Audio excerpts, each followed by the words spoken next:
As an introduction, everyone, my name is Sandeep Loy, and I live here in Chicago, USA. Originally, I'm from Punjab, Ludhiana, Punjab, and I'm part of the public speaking education organizing team, and I am going to be a co-host. And then we have our other co-host today, Priyanka ji, if you can please introduce yourself. Okay, sure. Thank you, Sandeep ji. Good morning, everyone. Heartiest Jai Bhim to you all, and a very happy Republic Day as well. I am Priyanka Shara, and my quick introduction. I'm originally from Pune, Maharashtra, and currently I live in California, USA, and I work in tech.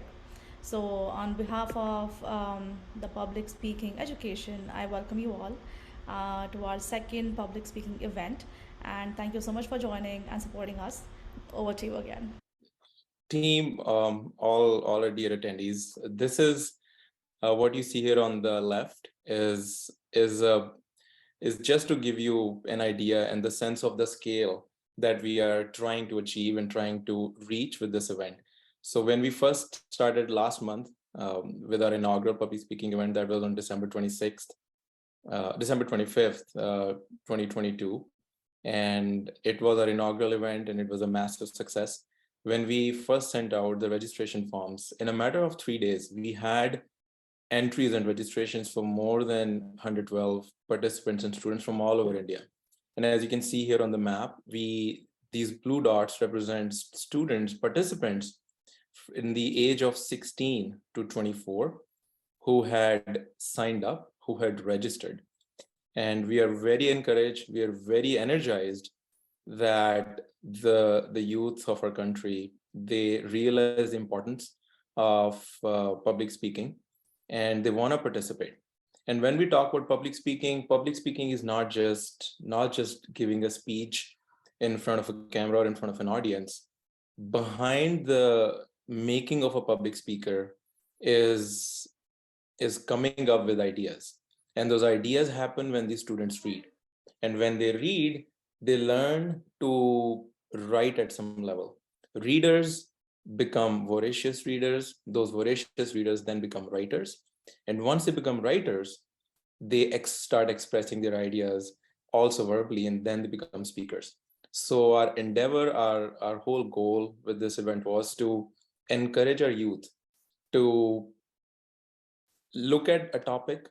And as you can see here on the list, these topics that we have selected are very relevant to our community, to our society, and to nation building. And as these participants look to these topics, they were asked to research on their own. And once they did some research, they had to create a thesis and put that thesis into a written format and then in speech. So this whole exercise of selecting a topic, researching, writing, speaking, and then coming up with a speech is what we wanted our participants to go through, and they have done that well. In the first event, in the inaugural event, we had a massive success, a lot of high quality speeches that we had in that event. And then also today, we are very excited to bring very talented speakers who are going to be doing the same today as well. So that is the endeavor at public speaking education, to bring and nudge our youth towards this side, because most college curriculums, most school curriculums, we don't talk about or we don't teach the art of expression, the art of articulation, the art of speaking, the art of sharing your ideas in front of an audience. Our students, they have very good ideas, very good technical ideas, but what happens is when they go out into the world, when they go out in the industry, when they go for job interviews, or they go for UPSC main exams or civil service exams or group discussions for an MBA interview, they often lack in the speaking part. So our goal is, our hope is to nurture this and hopefully make a small contribution to this side. And again, we today as well, we have participants from more than 12 states, and that is very exciting for us. So we are very thankful. The last event was great. We already have Sir Solomon Navalamparthi from Bangalore. He's a motivational speaker. He was our part of the team last time, and he was a judge, and he is somebody who has motivated a lot of students. And then there are some students who have actually reached out to him for help. So Thanks for that. We are going to be continuing to build a roster of students and team members and judges as we go along in this journey, and have a true pan-India presence. So once again, thank you and welcome to all of you for being here today. Can we go to the next slide, Pankaji? So yeah, before we begin, we have a packed agenda, everyone, and it is my high honor. I'm privileged to bring to you Dr. Tenneti Jayaraju as our chief guest today. And Dr. Jayaraju, where do I even begin? When I think about him, when I look to the contributions he has made for to the society, for our community, these are immense. And to start with, from his career journey, he's an ophthalmologist by profession, and he was a professor of ophthalmology in King George Hospital in Visakhapatnam in Vizag. And he occupied several key positions as part of his tenure. And when he served and then he retired, post his retirement, he was appointed by the Andhra Pradesh government as a director for Rajiv Gandhi Medical Institute in Srikakulam. It is not a small achievement, it's a big, big deal. And the things that he's achieved over his career. And while he did that, Dr. Jayaraju, he truly lived the mantra that Baba Sahib gave to us, which was to pay back to the society. So in addition to his service in the medical profession, he ran more than, he covered more than 1,000 villages and set up eye camps where he has treated more than 2 lakh patients throughout his career, and conducted more than 50,000 surgeries for the poor in remote areas where medical facilities were not easily available. And he did that all on his own with a team of dedicated individuals who were part of his mission. So that is the immense contribution that Dr. Jayaraju has on his career side. Now, in addition to that, he's the founder of a very forward-thinking organization of a community called Infomac. And that organization is doing wonders. And I had the honor to be in touch with Dr. Jayaraju and Mr. Solomon as part of Infomac last year. And I was amazed by the level of service, the level of dedication that this group has for our community, whether it is imparting education, whether it is helping students who are already pursuing higher education with their financial resources, whether it is teaching them life skills, soft skills. Infomac, they have been running these weekly Zoom events, and they have conducted more than 104 Zoom meetings so far. And they started since COVID. And that was the dynamic leadership of Dr. Jayaraj, where he's bringing all our community members together, not just from Andhra or Telangana, from Karnataka, but from Punjab and from other states. So that is the visionary that he is. In addition to that, he's a writer. He has published more than 20 books. And actually, when I called him a few days back to request that he join as a guest speaker for this event, he excitedly told me, "Hey, I'm writing another book. It's about to come out." And that is the amount of level of dedication that Dr. Jayaraju has. So I'm looking forward to reading his work once it's published. And with that said, team, I'll stop here. I can talk for another hour and talk about the contributions that Dr. Jayaraju has for the community. Once again, I'm privileged and honored to bring to this audience Dr. Jayaraju. So Dr. Tenneti, sir, over to you. Thanks a lot for joining. Please unmute yourself.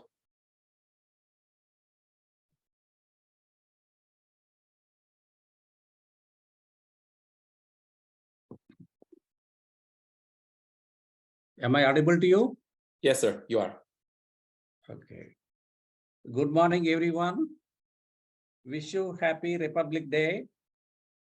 And this is the day which all people in this country should celebrate,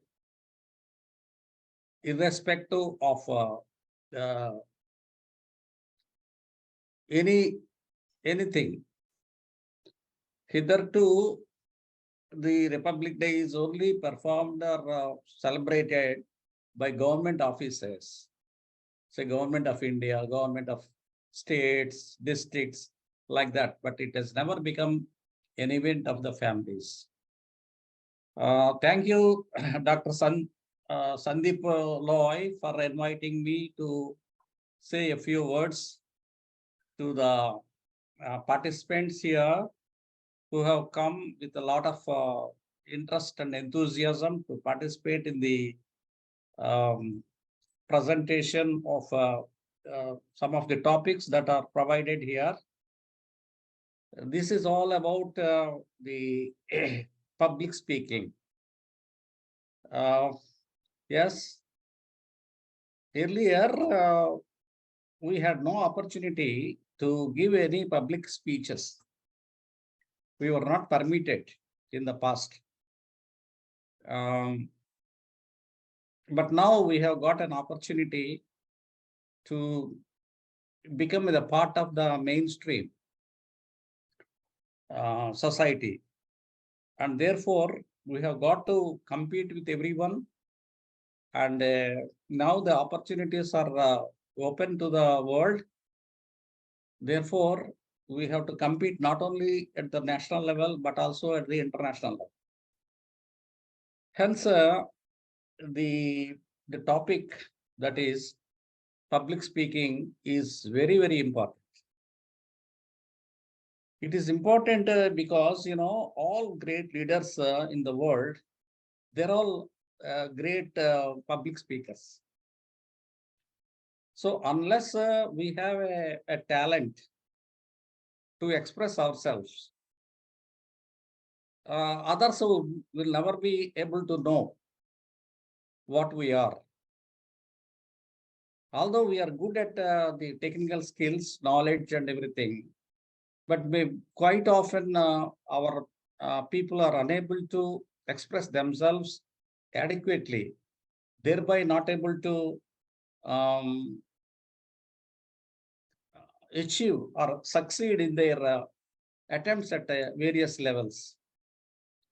Say, as our Sandeep Lois has said, see, nobody is going to see what you are doing in your laboratory or your work spot, but they will understand you just by observing what you are presenting to them across the table. So therefore, we must be in a position to convert our work, convert all our talents into a speech which is understood by everybody, which can create in them the confidence that this particular candidate can perform the task that is given to this particular individual. So therefore, this public speaking will help us in a very big way in building up our own career, maybe as an employee or as a leader. A leader, we have to understand a community by its leader. We have a great leader, that is Dr. B.R. Ambedkar. When, he had to fight for taking water from a pond, the same person is allowed to sit along with the Prime Minister of England and many other great scholars of the world and the nation in London. See the difference. He is not permitted to take the water from the pond from his own village. But the same man is made to sit along with the Prime Minister of England. So what is it? What is the secret? The secret is his ability to present himself before everybody, and he could convince. And when there is a debate between Gandhiji and Dr. Ambedkar, Gandhiji was not able to debate with him because he is well knowledgeable and his articulation is so good and the art of presentation is so good that no one can ignore the talent in Dr. Ambedkar. The other thing is that, Dr. Ambedkar was never into the ruling party. He has his own party. He started what is called Independent Labour Party, which is very against to the ruling party, that is the Congress Party. Congress Party is led by the great people like Mahatma Gandhi, Jawaharlal Nehru, Patil, and all these. But when it comes to the question of preparing the Constitution of India, drafting the Constitution of India, why people or why the great leaders of this country could not do it, and the same work is assigned to Dr. Ambedkar. That is the very important event, a milestone in the history. Why? Because he is not into the ruling party, first of all. On the other hand, he is a very bitter critic of Gandhiji. You see now, for example, at the present scenario, if you are a critic of Modi, will he allow you to sit or will he give you a place in any one of the committees that he prepares? No, not at all. You would not get any place. However, a great scholar you may be. But at the point of making the Constitution of India, all the great stalwarts of this country have discussed among themselves, and they went to England in search of a person to draft the Constitution. And then the people, the professor at the law college, he told that in your own country, you have a great scholar who is the fittest person to draft your constitution. We don't know about your country, but he knows about your country. You go and take the help of him. That is none other than Dr. Ambedkar. So that is the recognition that we get when you are good at your knowledge, your skill, and your art of presentation, articulation, and all these things matter. It is the greatest achievement of our communities to get such an opportunity of drafting the Constitution of India, which is the largest constitution in the world, and justifying all the communities. India is a country of, it is a federation of so many states, languages, the races, tribes, and castes. So he has justified in the Constitution of India to give the rights to all people of this country. That is the greatest contribution of Dr. B.R. Ambedkar. And we have such a great legacy, and we have to keep up the legacy which has laid down by Dr. B.R. Ambedkar. He was a great orator with knowledge, and no other leader at that point of time could have an equal footing as Dr. B.R. Ambedkar. So we have to celebrate this Republic Day as our family festival, as our national festival, And at every place, wherever we are, we have to celebrate this great event, because the constitution, which is drafted by Dr. Ambedkar, has come into action from the Republic Day onwards.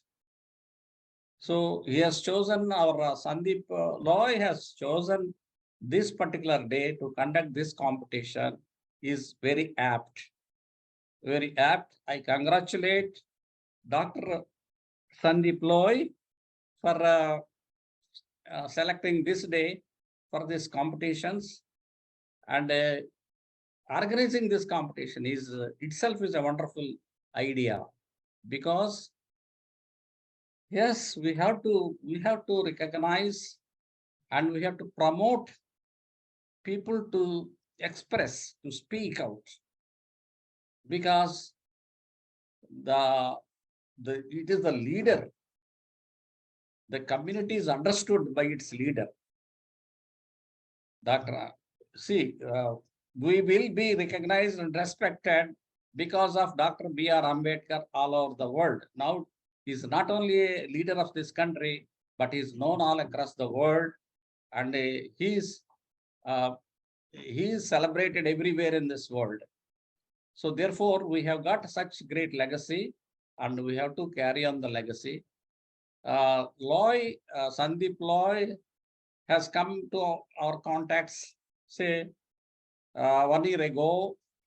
When I have requested him to join our meeting and give a presentation, he has gladly accepted and gave a wonderful presentation.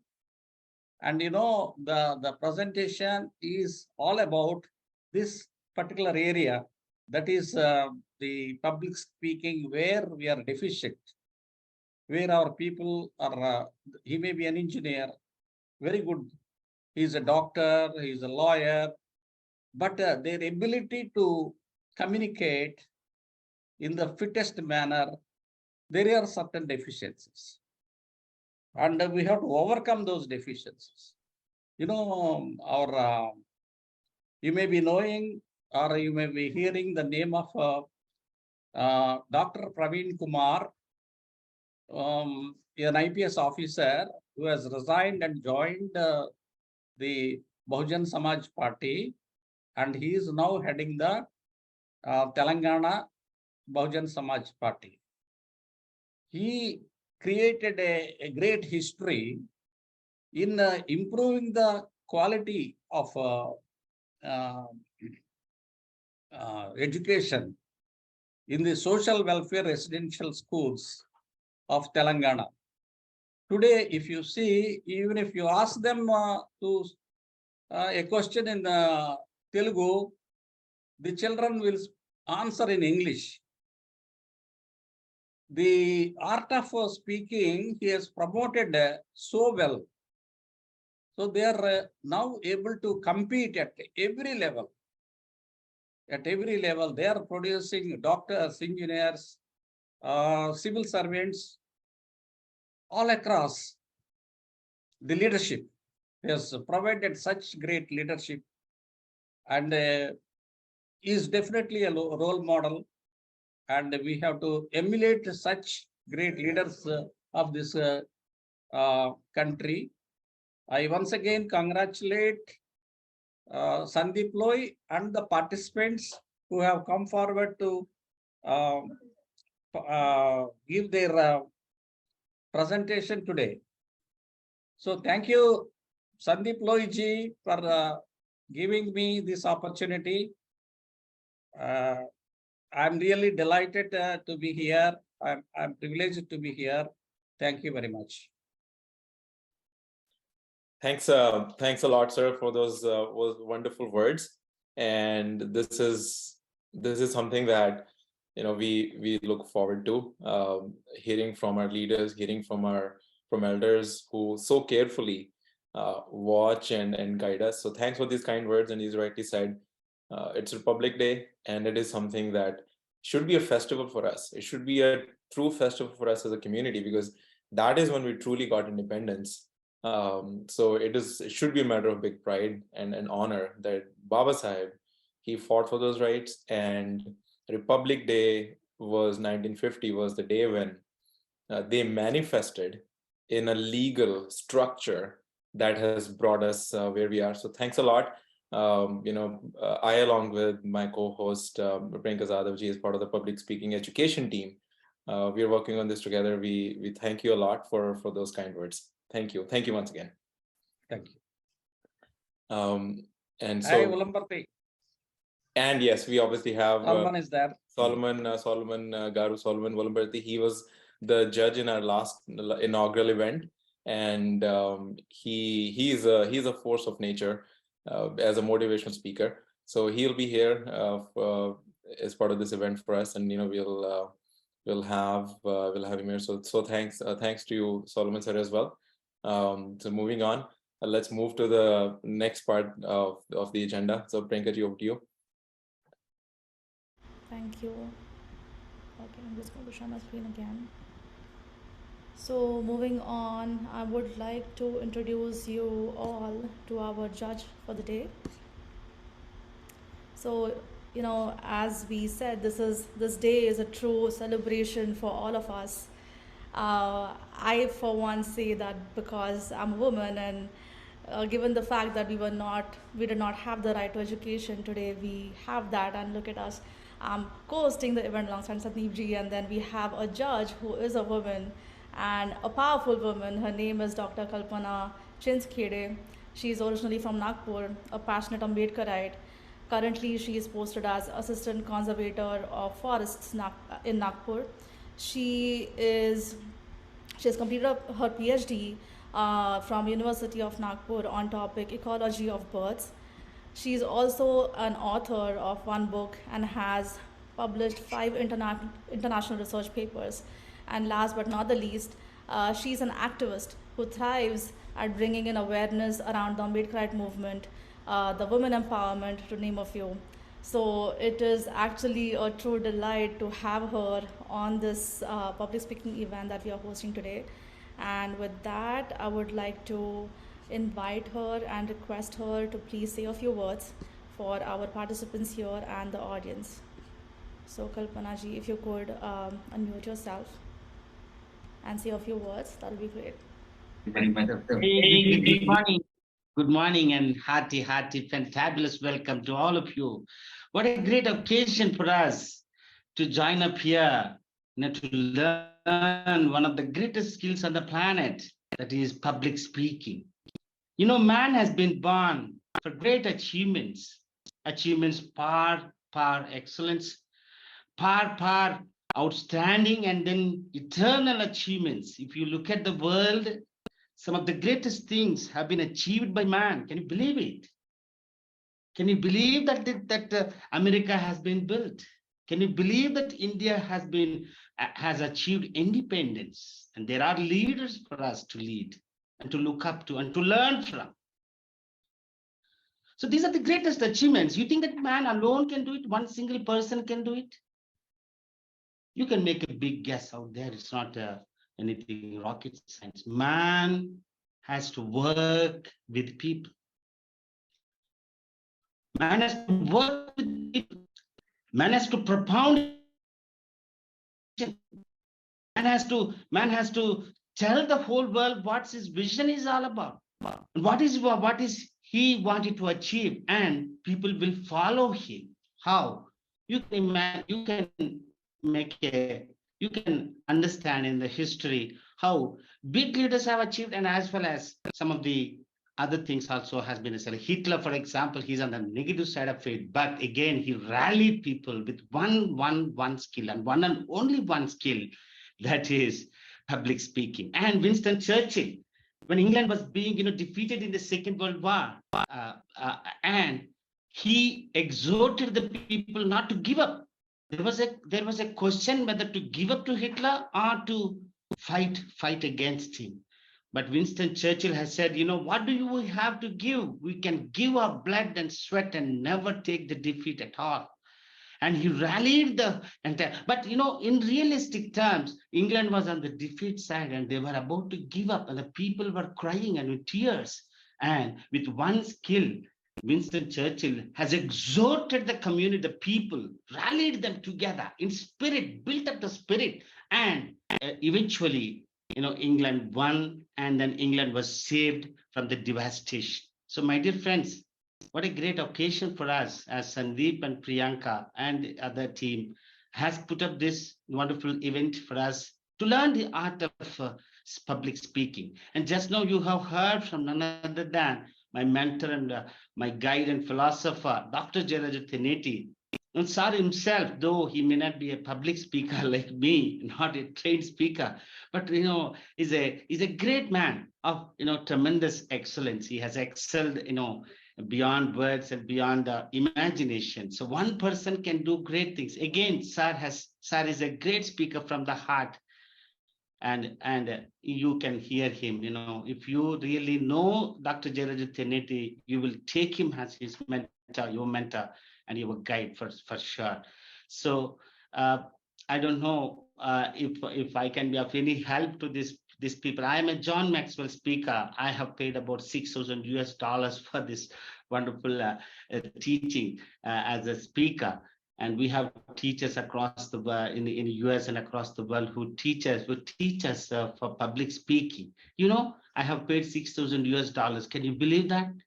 Can you believe for what that one skill? And also, I request you to read up on the different literatures put upon by world-class leaders like John Maxwell, like Dale Carnegie, if we can say, Stephen Covey, one of the greatest, and again, not to forget our mentor, Intellectual Forum for the communities, Dr. Jayaraju Tenneti, who has produced about 20 plus books. Recently, last year itself, Sir has produced one of the best books. I think if you can read it, I know how India can become a superpower. That is again one of the, of course, written in the local language, our mother tongue, Telugu. And again, Sir has written about a couple of other books, which is the Chamars, the Eminence and the Excellence. Can you believe that? The Eminence and the Excellence. That's again another book Sir has written. He has produced about 25 books. Why authors write? Why authors write?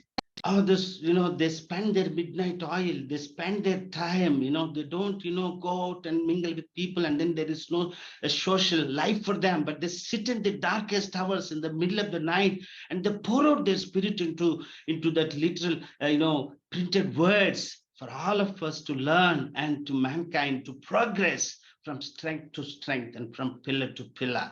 So that is what the authors do. What do we do? See, formal education gives you a technical skills. Formal education, if you're a doctor like Dr. Janhavi Shelar, it gives you medical knowledge, how to operate another. If you're an engineer, how to structure a building and how to structure a bridge and bring out, magnificent bridges across oceans or in the air or in the space, and all these things. But again, man has to learn about himself. That is called as a self-worth. We in leadership terminology, we call that as a self-worth. What is your worth? Inherent worth you have.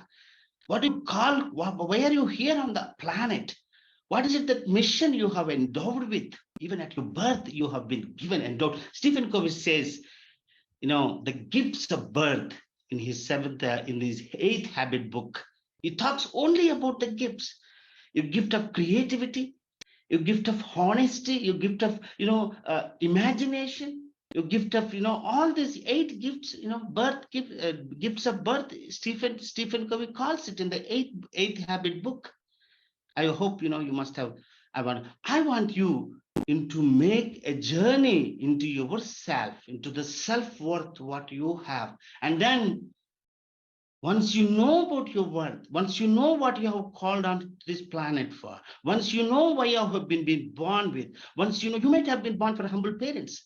Your parents are not about, you are not born for a professor or from a very rich royal family. You might be born from a common folk. Our parents are humble people. They are working in farmlands. They're working in teachers. They're working as small medical professionals and whatever. But you have been, but that is not where you begin with. You have started there, but you do not end there. Like, for example, our mentor and legend, Dr. B.R. Ambedkar, born to very, very common folk, common parents. But look at him, how he has, he's the only person, in India who can write the constitution. So you and me, we are born for common people, common parents. We are called to do, magnanimous achievements in this world. And that is only possible when you realize your self-worth. My friends, before you, as you learn this skill of public speaking, I encourage and motivate you and urge you to know about your self-worth. What is it that you came onto this planet for? You have come with a mandate and a vision. The universe has put you into that. So I want you to learn that. That will only be possible when you give in, when you put in hours and hours and hours of work, learning about your own self-worth and how leaders have performed in the whole world, how leaders have executed this magnificence, how leaders have brought about this whole development, how leaders have leaders in science and leaders in political arena, leaders in a medical field, leaders in whatnot, academic field. You have leaders in all spheres. So in order to be, to contribute, you need to know a leader. It's not so easy. If you have something to contribute, it's not so easy. People will say, see, the greatest people have been killed. When Copernicus, all these great scientists have put forth, things, during that time, that period of time, the mankind has been opposed them, vehemently. They say when great minds are always been opposed in the history. Great minds, have always been, vehemently opposed, and they have been, what can I say? They have been even persecuted for that matter. So it is not so easy. If you have a great idea, if you have a great vision to put forth for the progress of the mankind, and you want it to come forth and do that and execute that, people will oppose you. Then you need leadership for that. So all the leaders have come forth into the brought forth into the world the greatest things. So for that, those are all written down by the authors. They have been chronicled, they have been documented. So I wish you should be able to do that. You should be able to read all those books. The formal education is only about 40% of your own personality. Your skill is only a 40% of your growth. The rest of the 70%, 60%, even 30%, I should say, as research says that your skill is only 30%, which will help you in executing your whatever vision you have. If you are a scientist, your scientific skills will only be 30% useful for you to come up with a bridge and come up with a medicine for the cancer, for the corona. But the rest of the 70%, you need to work with people, you need to put forth your vision, you need to exhort people, you need to motivate them, you need to rally them behind your vision. That is about 70%. So the 70% of the skills are, some of the, you can call them as leadership skills. And again, people call them, gently, in such nice terms like soft skills. Okay. Maybe, yeah. When I said soft skills, one of the biggest skill is public speaking. One of the biggest skill is to talk to your audience. Your audience may be humble people, humble peasants, humble farmers, humble uneducated people. How do you talk to them? How do you open up your, whole vision to them? And if you are talking to, some of the intellectual crowd, how do you address them? How do you talk to them? What is their language? What is their philosophy? And how do you connect with them from the podium or from your books or the books you are writing? And if you are working with the other sections of the people, how do you address to them? So you need to know them. You need to know where they come from. You need to know what is the intellectual, the day-to-day life is. Their priorities are, their visions are, their lifestyle is about, and their projects they are working on, and then you structure your talk towards them. And if you are talking to young crowd, youth, how do you project to them? You are the youth here. Now I can see lots and lots of youth. I'm so excited for you. I'm really, really kicked up for the great work, Sandeep and Priyanka are doing. So, my dear friends, so before you, as you are journeying into this public speaking arena, know about yourself, self-worth. What do you come with? What have you come with into the planet? What have you been born with? And what is it that mandate you got? You have a mandate. You have a mandate and a vision given to you by the universe. You are not here just like, an accident. So, and apart from that, and how leaders have performed, we look to the leaders. There are magnificent leaders, like one of our greatest leaders is Dr. B.R. Ambedkar. We look to him, understand his life. Why has he got so much of commitment and vision? What made him to work towards that and sacrificing, his own life for the humanity? You can see people are only working for their own good, becoming billionaires, and that's good. But again, you need to you have a mandate for working for the whole humanity at large. So that's what it is. So I just want you to encourage to two things. One is the self-worth, another one is to read up on the greatest leaders of the world and learn from them. So thank you very much for giving this opportunity, Sandeep. I hope I make exhorted you, motivated the people, the participants here. Thank you. Over to you. Thanks a lot, Solomon ji, as powerful of a motivation speaker as always. And it's always very happy to hear from you. And thanks for joining and motivating our young participants today. Thank you so much. Now, moving on into our agenda, we have Kalpana ji next. Okay, I hope I'm audible. Yes, you are. Great. Respected Chief Guest and Solomon Sir, the organizers and the wonderful speakers. Jai Bhim and a very happy Republic Day. I would like to start by thanking Mr. Anil Wagde, who introduced me to this event.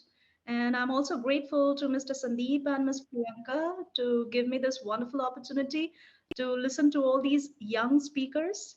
I also congratulate you both and the team for the success of previous such program and this one or two in the series. And what an auspicious day to conduct such a program on the topic of Dr. Babasaheb Ambedkar. We are because he was, and he is to me what God is to others. My existence, my identity, my everything is because of him. So I again thank the organizers to select very apt topics so that the younger generation knows its roots and its history. And for the speakers, I would like to share one incident that happened to me a few years back. My boss at that time was a lady from Nagaland. Her name is Miss Imtianla Au. And what happened once was I just casually expressed my disappointment with my failures in UPSC examination and the delay in my PhD submission, PhD thesis submission. She simply said, once you bite into something, once you decide to bite into something, you sink your teeth into it and you rip it off. Otherwise, don't even think of biting it. So this is something that I can never forget. And I forward the same message to you. You have chosen, you all beautiful speakers out there, you have chosen to participate in this event. So don't just bite this task, you sink your teeth in and you rip it off. So best wishes to everyone. And I know you all are going to rock.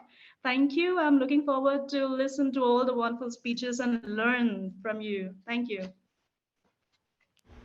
That's excellent. Thank you so much, Kalpana ji, for sharing your experience and motivating our young speakers here. So just to add on to it, Kalpana ji herself is an activist and also a public speaker. And I remember her saying that she's always, with the mic on, and this is one of the rare moments when she's on the other side of the stage and is going to listen to everyone speak. So so looking forward to all of you guys to speak here on our platform today. So we are going to move on with our agenda. We'll just talk about the agenda for the day today. As you all know, this is a complete online event, and we have around 14 to 15 participants who are going to speak with us, who are going to speak here. So the event will last for about 3 to 3.5 hours in total. Because it is online, we have muted everyone by default, and I would request you all to stay muted unless you have to speak. You can always drop in a message on the chat box or use the reactions if you want to cheer on the speaker who are going to do their speech in a little bit. So we'll be taking a break at halftime, which will be approximately an hour and a half from now.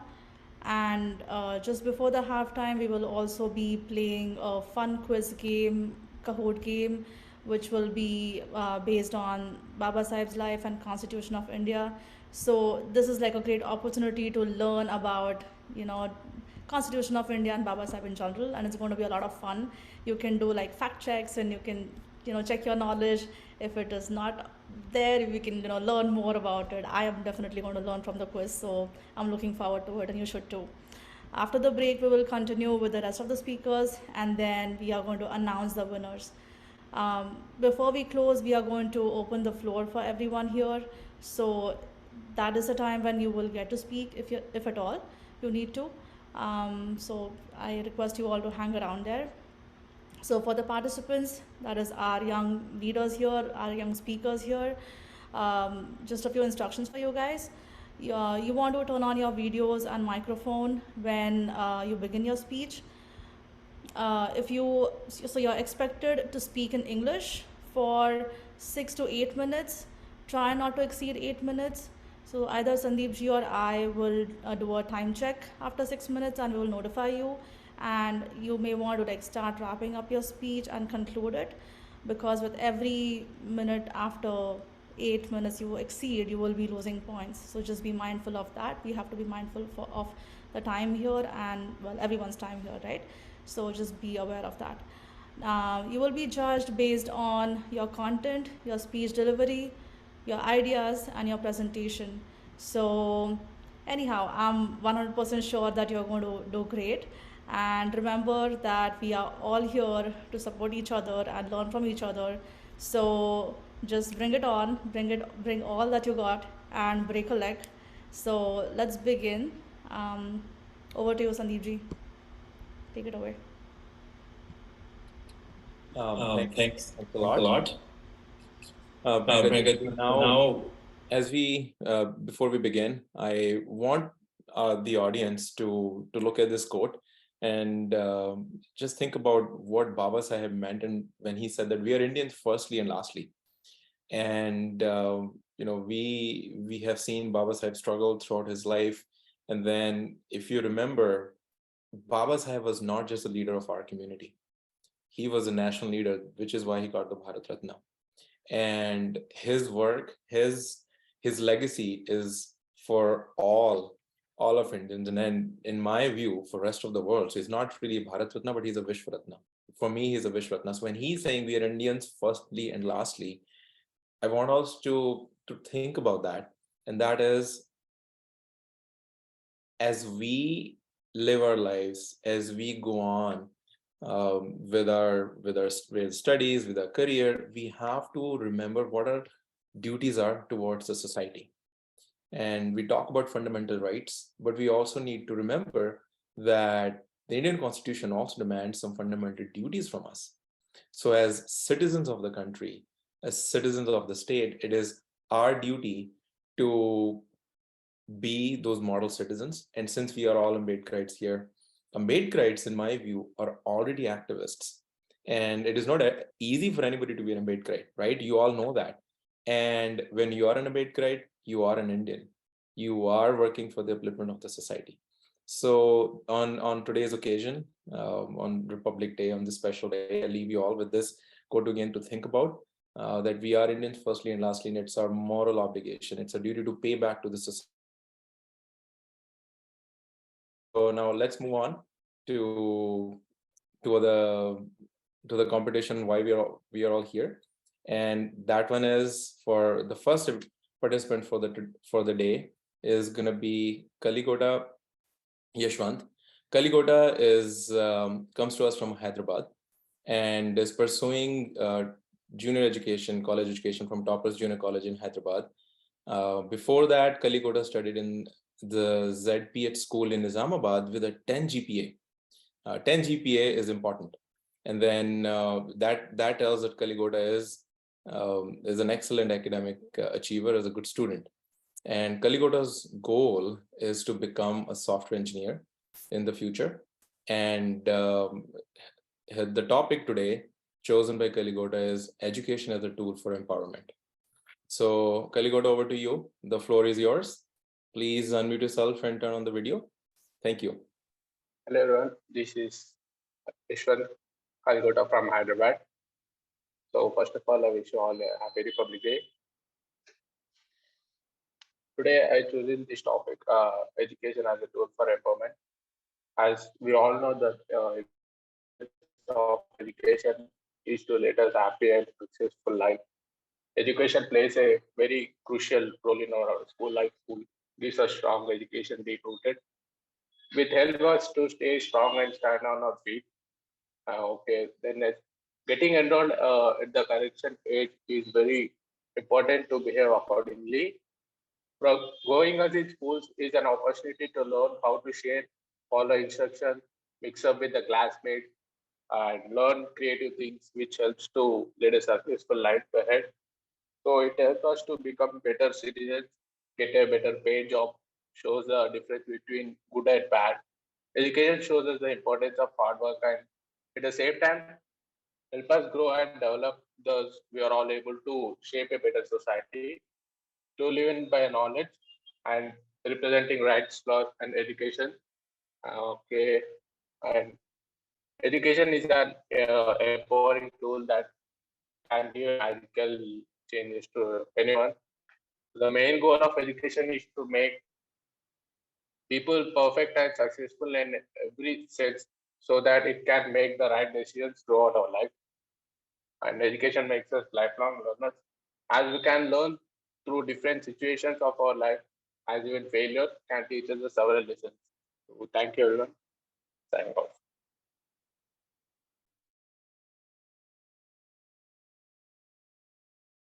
Thanks a lot. That was very well said, Kaligota. We are thankful that you decided to go first. You were the brave one today. Thank you. Now moving on. Yep, absolutely.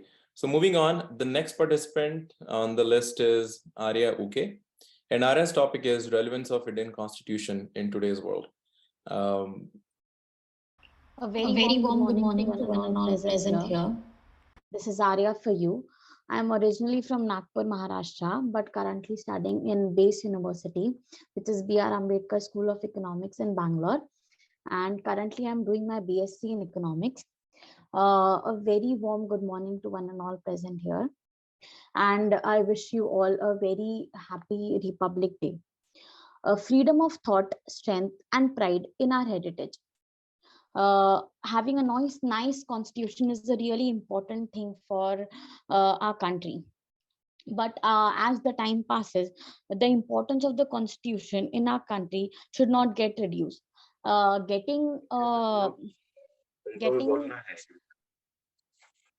Excuse me.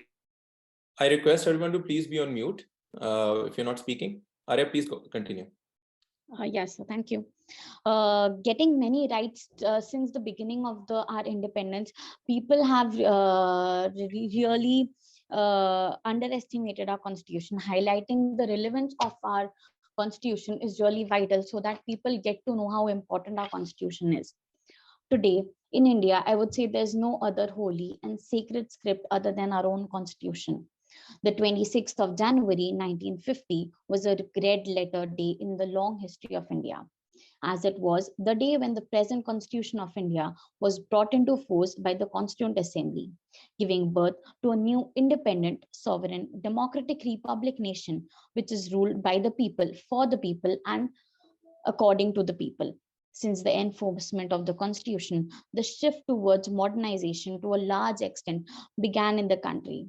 India is a large country which has diverse cultures, languages, foods, and regions.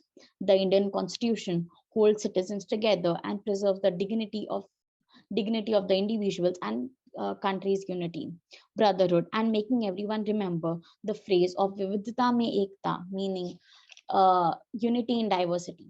The constitution, being the only supreme law in the country, will always be relevant in the nation. It lays down the rule of law, which is same for everyone and not arbitrary and vague. It implies that no one is above law and defines everything precisely and in detail to avoid any confusion in any situation in the country. It is a document which lays down the framework that demarks fundamental political code, structure, powers, and duties of the government institution. It helps in maintaining the discipline of the society, makes government responsible, keeps a check over the government powers, and makes people remember that government belongs to them and is run by them. It displays framework for country's administration to function. There are many people who either blindly follow the constitution out of sense of patriotism, or there are some who simply curse the constitution because of unhappiness of the government. These people hardly possess any true knowledge about the importance of this very document. People need to know that this constitution, before blindly following or criticizing the document, there need to be a proper awareness about how this constitution is the only sacred and the holy script that is being present in India and is helping India to work flawlessly with the for 74 years till now. So the people of every category, every religion, every caste, every color should, irrespective of any type of inequality, should be taught, should be let known about the constitution and the rules, their own rules and their own rights that have been given to them by the very document. It is a rule book which is always referred in case of any conflict in the country. Even after 74 years of its existence, it is a rule book. And yes, I do agree, there are times as the time passes, there is a need of the amendment and the changes that need to be brought in the constitution, so that they get a reality check, or they can conflict, or they can easily come for the solutions for the new problems, for the new social realities that have been taking place. So for this also, our forefathers had made a proper process for amendment of laws, which needs to be followed to solve the new and the recent problems of society. An amendment is a highly required in order to modify and guide the constitution to reflect the reality of life. If not done, the text of the constitution cannot reflect the social realities and the political needs over time. It is eternal in determining the relationship between the citizens with the government. It protects the basic rights of people and not allow the government to exploit the people easily. It is a safeguard for the citizens, which sets some limits on what laws can the government impose on the individuals. It enables the government to fulfill the aspirations of the people and create conditions for a just society. A constitution needs to be stable. It should not be altered too frequently or probably not too easily. As a supreme source of power and fundamental framework for a nation's political and legal institution, it has a permanence that ordinary law or acts of parliament do not have. A constitution was, is, and will be relevant for smooth functioning of the nation. Thus, the contribution of constitution in the process of making India a uniform platform of modernization and civilization is magnificent. Thank you so much. Very well said.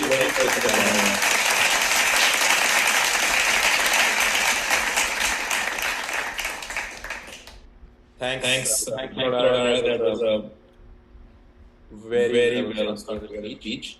And the way I like the way you described how you gave us the next steps. So there is a problem, but you also talked about the solution. So thank you very much. Now moving on to our next participant, we have Vibhuti Santosh More, and Vibhuti's topic is education as a tool for empowerment. Vibhuti comes to us from Maharashtra. She is a hardworking and a driven individual who is very passionate about reading, and she does creative writing. And when we, as part of our vetting for the participants, we reached out to all of them because we had more than 100 entries. And as you know, on a Zoom meeting, it's very difficult to have more than a certain number of participants. So we reached out to these participants, we reached out to all of them, and decided to have a mini interview, if you will. And then I was very impressed when I spoke to her. And Vibhuti, she gave me a glimpse of her deep intellectual mind when she talked about writing and communicating. And she already, to my mind, is a leader. So I'm looking forward to hearing from Vibhuti. Please welcome everyone. Vibhuti, you're next. Please unmute yourself and turn on your video. Thank you so much for this very well introduction of me. First of all, I would like to wish all of you a very good afternoon and a happy Republic Day. I hope you all are enjoying yourself, and the topic that I'm going to present in front of you all is education as a tool for empowerment. I know what is the value of education. Dr. B.R. Ambedkar rightfully said, right to education is the fundamental right that every child of India enjoys. Free and compulsory education is the birthright of every child born on the soil of India. It automatically means that there is no need for us to pay for the education. However, the situation has attended with a price. The marginalized lower caste paid the price. Dr. B.R. Ambedkar is the finest example and the survivor of the discrimination practices of the Indian society. There was a time when Indian society deliberately limited access to education. Only the upper caste was allowed to attend school, and many castes, such as Shudra and Ati Shudra, were denied the opportunities of an education. Ambedkar had to face many unforeseen situations, many times drastic, harmful, and humiliating, only to attend education. His philosophy of education reflects the experience that he lived, faced, and overcome. Can everyone present here mutually agree that education plays a very important role in shaping our personality? If we go in a room and if we have to judge a person, we can very well easily judge if that person is educated or not by the way he sits, by the way they present their opinion, and by the way they talk. Education is a major game changers in everyone's life. It is a mandatory thing for becoming successful in life. The knowledge of reading, writing, and arithmetics are basic necessary that every person should know to survive in this world. Education helps develop physical, social, and emotional skills, feelings, and power of thinking, which are considered basic features of human being. Today, every newborn has a legal right to receive elementary education on free and compulsory basis. However, the picture is not as easy as it seems. Our ancestors have worked their ass off and struggled and make moments to give us this privilege that we can now enjoy, that is to receive an education. Indian society was deeply rooted in four varnas, that is, the social division of people into different groups. The education system of India in the past was completely influenced and based on this very caste system. Education was allowed for upper caste and was not open for all, especially for Shudras and Ati Shudras. Education to women was also not taken into care for centuries. The Shudras and Ati Shudras used to be known as untouchable, that is, achut, denied an education opportunity. They used to face harsh punishments if they dared to read the Hindu scriptures, and only reading, but listening to this religious scriptures was also considered immoral. It looked unbelievable at first sight. Not only read, doesn't it looks very unbelievable at the first sight, doesn't it? It was Dr. B.R. Ambedkar that also faced all these things. He had to face all the discrimination that lower castes used to face at that time. However, Dr. B.R. Ambedkar stood out different. Ambedkar is counted among the makers of modern India. Despite being born in a Dalit family and socially and economically deprived family, he touched many milestones in his life. He was among the most educated people of modern India. He had a PhD in economics from Columbian University and renowned London schools of economics. Ambedkar is very famous all over the world. He was considered a skilled writer, speaker, and most importantly, an enlightened scholar. His study fields was very vast and included sociology, political science, philosophy, religion, and many other disciplines. Empowerment means moving from enforced powerlessness to a position essential to an essential means of empowering with the knowledge, skills, and self-confidence necessary to fulfill, participate in the development process. Sustainable development is only possible when men and women enjoy equal opportunities to reach their potential. Ambedkar used to believe that there are three principles in life: be educated, be organized, and agitate. In Ambedkar's view, education is the only process by which men can be self-enlightened. According to him, education is that what makes a man fearless, teach unity, and make understand their birthright, and teach a man to struggle and fight for the freedom. He considered education as a revolution. If education cannot do these things, that is a dead education and should be shut on fire. In clear words of Ambedkar, education which does not make capable, does not teach equality and morality cannot be termed as education. Education creates life in society. In his philosophy, he gave utmost importance to self-respect, confidence, and human pride. He wanted to develop the qualities like equality, brotherhood, fearlessness, and freedom through education. He was in favor of jobs-oriented and skill-based education, which can help people in gaining jobs to earn a livelihood. He believed that education would be considered complete only when skill would be associated with it, and such skill would generate some employment for the person. Education is important for everyone, but is a critical area of empowerment for girls and women. This is not only because education is an entry point to opportunity, but also because women's education achievement has positive ripple within the family and across the generations to come. It's much more than reading and writing. It is an essential investment countries make for their future, a crucial factor in reducing poverty and achieving sustainable development. Experiences have shown that relationship between education and empowerment is not as simple as it first appears. While education is undoubtedly a very key element contributing to empowerment, but the two doesn't necessarily go hand in hand. Many educational programs will focus on students' expectations of formal knowledge and training, and will often equip them with the technical skills necessary to taking up paid employment in a specific sector to empower them. Education is a very powerful tool, and it has the power to transform lives and empower people's life. Thank you.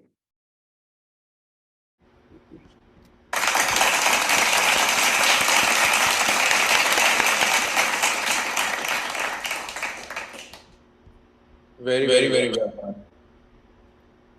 Thanks, thanks a lot. What a powerful speech.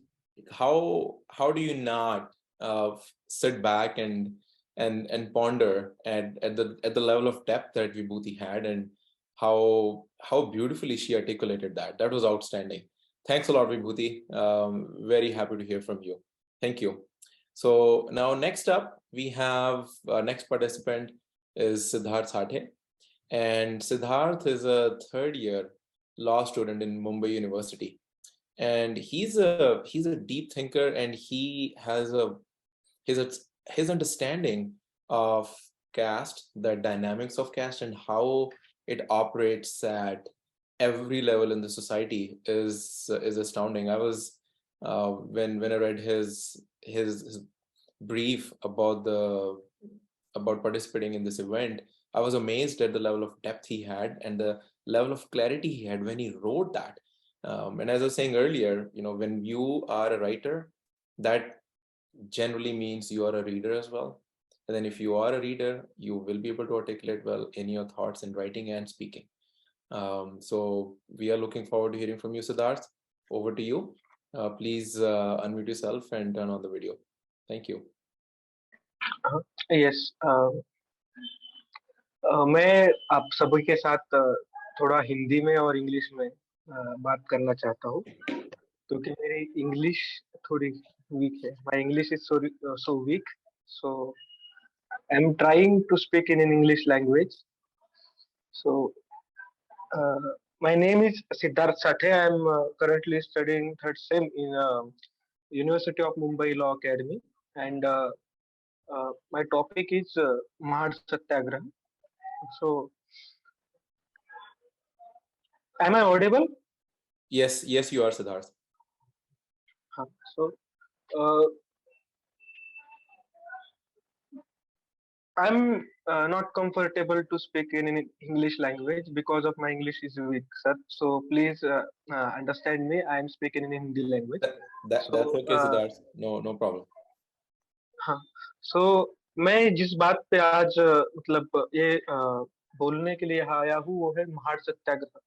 तो ऐसा क्या है जो 20 मार्च 1927 को एक हो गया और एक पानी के लिए हम लोगों ने एक स्ट्रगल कर लिया और हजारों साल की गुलामी को हम लोगों ने तोड़ दिया। हम बोलते हैं अक्सर हमारे भाषणों में आता है, हमारे बयानों में आता है कि हमने ये गुलामी को तोड़ने की सबसे पहली शुरुआत की है और हमारा स्ट्रगल शुरू हुआ है। पर वहां पे मैं जिस बात के ऊपर ये महाड़ के सत्याग्रह और कास्ट पर्सपेक्टिव से बात करूंगा वो बात है कि बाबा साहब का एक यूनिवर्सल व्यू उसके ऊपर क्या था। तो वो था कि एक वहां पे नारा लगा था, उस नारे का नाम था कि ये संघर्ष केवल पानी के लिए नहीं है, पानी के लिए नहीं है, तो ये अखंड मानव मुक्ति के लिए है। तो वो यूनिवर्सल ह्यूमैनिज्म के कॉन्सेप्ट मुझे वहाँ फील होती है कि वो केवल पानी पीने के लिए संघर्ष नहीं है। हम तो पानी अवेलेबल करा सकते थे, बट वो पानी इसलिए हम वहां स्ट्रगल कर रहे हैं, इसलिए हम पानी के लिए संघर्ष कर रहे हैं क्योंकि इस देश में जो कल्चरल हेजिमनी है, जो कास्ट हेजिमनी है, उस कास्ट हेजिमनी के खिलाफ हमको अगर हमारी बात आने वाले समय में रखनी है या हमें खुद ये इस देश में इक्वल होना है तो हमें हमारी कोई भी चीज मांगने से नहीं मिलेगी, वो हमें छीननी पड़ेगी क्योंकि एक समय में हमसे भी वो चीजें छीनी गई हैं। और वो जो क्या है ये जाति व्यवस्था और वो जो हमें पानी पीने नहीं देती है, हमें पढ़ने नहीं देती, हमें पढ़ने का, पानी पीने का ये अधिकार नहीं देती। और महाड़ सत्याग्रह के पीछे वो विजन्स क्या थे बाबा साहब के कि क्यों करना है हमें एक्चुअल वो पानी का संघर्ष रखिए या कालाराम मंदिर का संघर्ष रखिए हमारे सामने। तो हमें ये नहीं चाहिए कि हम पानी पीने के लिए हम स्ट्रगल कर रहे हैं, हमको तो पानी मिल सकता है, पर हमको पानी इसलिए चाहिए क्योंकि वो पानी हमारे लिए बंद किया गया है क्योंकि हम किसी न किसी कास्ट बैकग्राउंड से है और वो हमारा जाति का बैकग्राउंड ये अगर ये वजह हमारे पानी पीने की नहीं है, हमारे पानी न पीने की ये वजह है, तो ये वजह बहुत घटिया है और ये इस देश को कभी भी आगे नहीं बढ़ा सकती। तो इस देश के मुट्ठी भर लोगों को अगर शिक्षा का अधिकार होगा, इस देश के मुट्ठी भर लोगों को अगर पढ़ने लिखने का और सोशल बेनिफिट्स का अगर हजारों साल से अधिकार होगा, तो हम कहाँ है उस सिस्टम में। अगर अंबेडकर को ये इंस्पिरेशन इस आने वाली सोसाइटी के सामने डालना भी जरूरी था क्योंकि वो स्ट्रगल अगर उस टाइम नहीं होता, वो स्ट्रगल कालाराम मंदिर का स्ट्रगल हो या महाड़ तालाब का सत्याग्रह हो, वो जो अगर ये उन समय में नहीं होते तो आने वाली जनरेशन्स को एक सेल्फ रिस्पेक्ट जो है ना, वो सेल्फ रिस्पेक्ट हम कैसे बता सकते थे और वो सेल्फ रिस्पेक्ट आज हम देखते हैं। आज अगर उसका इम्पैक्ट हमको देखने को मिलेगा, इसका सबसे बड़ा उदाहरण हम देखते हैं कि आज अगर 20 तारीख हो या कालाराम मंदिर का सत्याग्रह का दिन हो, पर हम जब आज हमारे अंदर बात करते हैं, हम अपनी बात रखते हैं, हम डिस्कशंस करते हैं जाति व्यवस्था को लेके, ये सब चीजों को लेके, तो हम ये चीज बोलने को बिल्कुल भी नहीं डरते कि हमने वो स्ट्रगल किया और स्ट्रगल करके हमको मिला है, हमको ये चीज भीख में नहीं मिली है। और ये इसलिए बोलते हैं क्योंकि इसमें दो चीजें आती है, क्योंकि हमको किन किन लोगों ने हमको दिया नहीं है और वो हक और अधिकार हमको मिले नहीं है, इन वजह से हमको स्ट्रगल करके लेना पड़ा है। आने वाली पीढ़ी के सामने वो इतिहास भी इस मुद्दे को लेके हम ऑटोमेटिकली बैठ जाता है कि अगर ये लोगों ने ये मिलाया है अपने हक से और अधिकार से, अपने हक और अधिकार को छीना है, मतलब इनसे भी कोई न किसी इन चीजों से किसी न किसी को वंचित रखा गया था। तो ये सब चीजें हैं और उसका कास्ट पर्सपेक्टिव जो अभी तक मतलब मैंने समझा है कि वही है कि ये बस एक जाति के लिए पानी का तालाब खुला करना नहीं है। तो इस देश में कई ऐसी जातियां, कहीं इस देश में कहीं भी ये चीज होती है, तो इसके लिए इस देश में इंस्पिरेशन बने वो महाड़ का तालाब और वो संघर्ष इसका इंस्पिरेशन बने और वो इंस्पिरेशन लेके आने वाली कई पीढ़ियों में वो इंस्पिरेशन इस तरीके से रहे कि वो जहां जहां उधर अन्याय होगा उसके खिलाफ आवाज उठाने के लिए अंबेडकर नहीं भी होंगे फिर भी वो इंस्पिरेशन हमारे सामने रहेगा और वो कर सकते हैं। और वही सबसे बड़ा है कि वो अखंड मानव मुक्ति जो कहते हैं, तो हजारों सालों से हमको मानव के जैसा रखा ही नहीं है, और मानव के जैसा अगर रखा ही नहीं है तो सबसे पहली मुक्ति तो हमारी होनी चाहिए। और वो मुक्ति क्या है? तो वो मुक्ति इसलिए है क्योंकि वो यूनिवर्सल लेवल की मानव मुक्ति कह सकते हैं हम। और इसके मतलब मैं ज्यादा अपनी बात नहीं बयां कर सकता, तो आपने मेरी बात सुनी इसलिए आभार।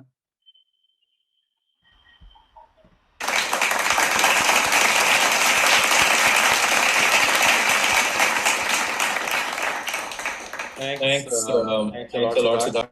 That was a very deep and insightful speech. You tackled a topic that is not easy.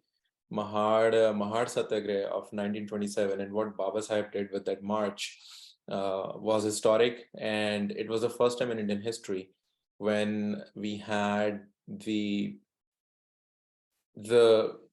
unjust order turn upside down on its head. Sure, you know, in the times before, there may have been incidents where people from our community, they may have dared to drink water, and they may have sneaked in and then to a well or to a pond to get drinking water. But in an organized manner, takes a lot of courage. Baba Sahib declared to the administration that I am going to march to that lake, and I am going to have my people with me, and we are going to do that together. And as you said, Siddharth, that it takes a lot of courage, the way he did that. And he let the world know that we are human beings. You cannot deny us the basic right of drinking water. No nation can progress if a section of its population is discriminated by a chunk of the other population and denied its humanity every single day. So thanks a lot. And you had the courage to come forward and speak. That is important, that matters. And even though we have a competition in English, but you participated and you brought your ideas in a medium that you were comfortable. That's okay. Thanks for joining. And I hope I quickly touched on and summarized what you just spoke in Hindi to rest of the audience. So thanks a lot. Thank you very much. Now, moving on, participants, we have our next speaker in line. It is Vishwadeep Kishor Patil, and Vishwadeep's topic is education as a tool for empowerment. Now, Vishwadeep is a curious mind and has been curious about our great personalities, Baba Sahib, Jyotiba Phule, Satguru Kabir, and Vishwadeep. He tries to apply their teachings in their life. That we all need to do. And he, at such a young age, has that clarity, though.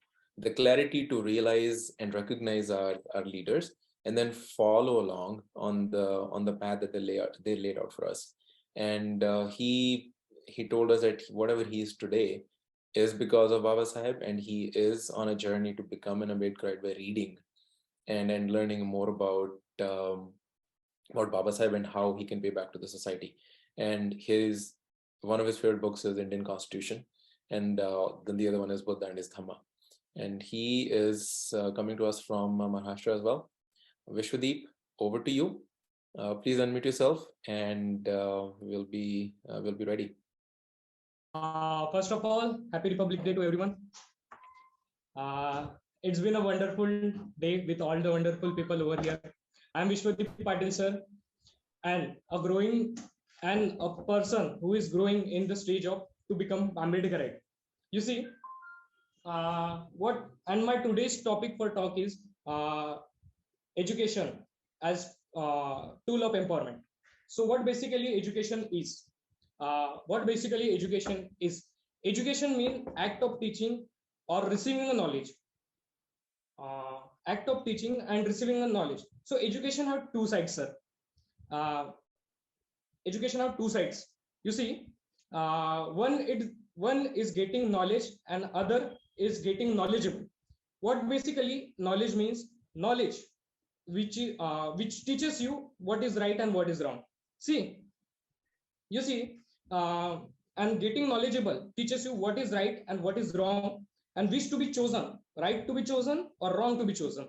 You see, Getting back to 1800, sir, Jyotiba Phule, a great personality, taught his wife.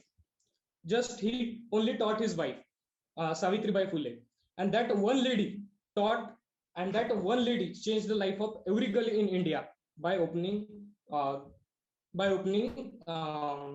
school and colleges, school for girls and women. You see, in India, see how education changed the condition of. Let's take another example, sir. Politician in India lie themselves that they are representing public. You see, trust them blindly without knowing and consequences. Some people, sir, sell their votes in India. In India, sir, some people sell their votes just for 500 rupees, and a bottle of alcohol.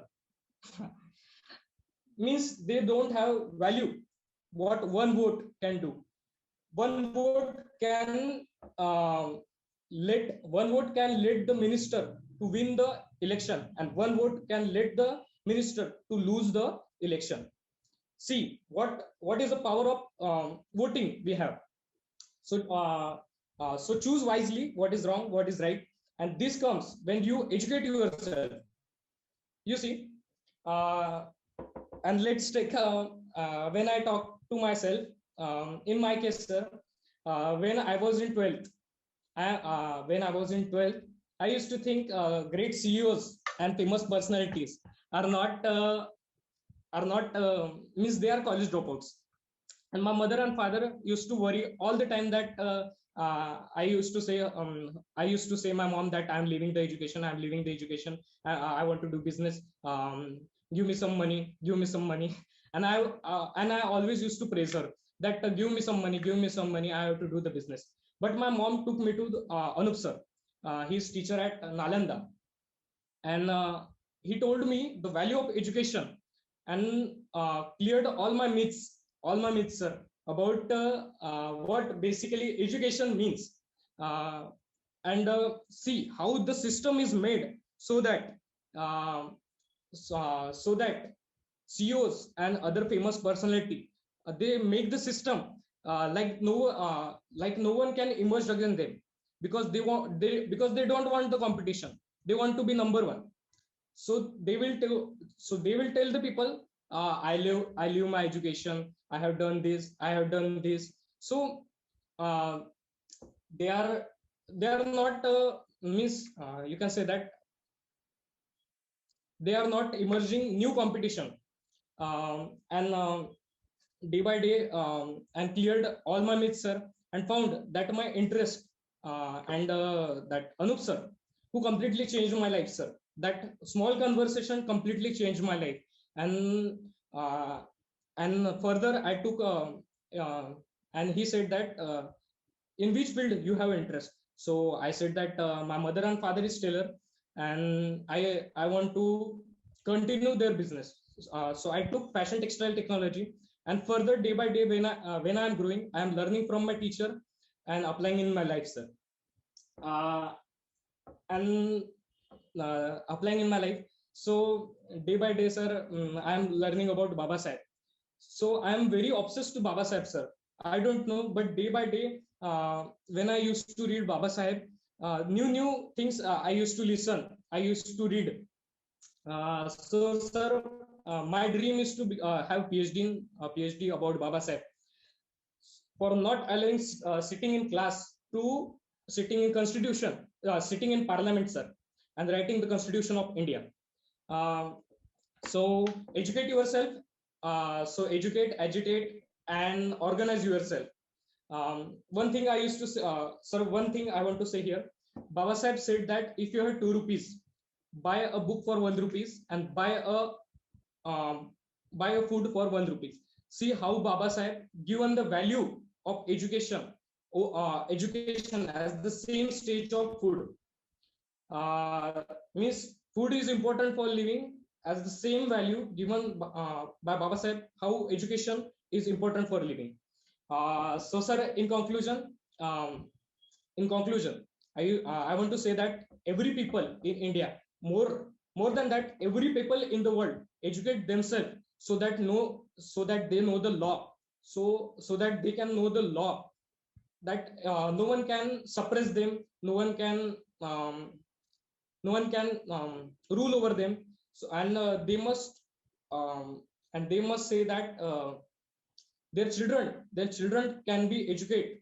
uh, Means sir, last line I want to say in Hindi, sir. um, no sir, I will try it in English. um, so that everyone should know the law, so that they cannot be suppressed by other, and plan a good life for their children. That's it for today's talk, sir. Jai Bhim, Jai Bhim, Namo Namo Buddhaya. Buddhaya.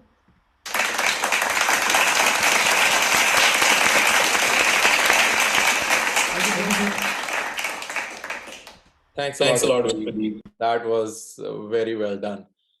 This is not something that's easy to tackle as a topic, and you beautifully recited that, and you came up with the thought formation that you came up with and how you delivered. That matters. So, and especially the personal life example you gave about you not deciding at one point, you were thinking not to get an education, and then that conversation with Anup Kumarji from Nalanda Academy in Wardha, that changed the course of your life. Very happy to hear that. And because education is everything, Baba Saheb, he said that education is that milk that anybody who drinks it, anybody who consumes it, will roar like a lion. So education, not just academic training. This is something that I want to share with all of you here, is that academic training and education, these are both sides of the same coin. We cannot just stop at just academic training. We need to be educated. And education is a lifelong endeavor. It is a continuous process. The ability to think, the ability to rationalize, the ability to rethink, the ability to form a thesis about any topic, the ability to form an antithesis, a synthesis, and having the intellect to grasp both sides of any topic is very important. And often in our curriculums, we get academic training.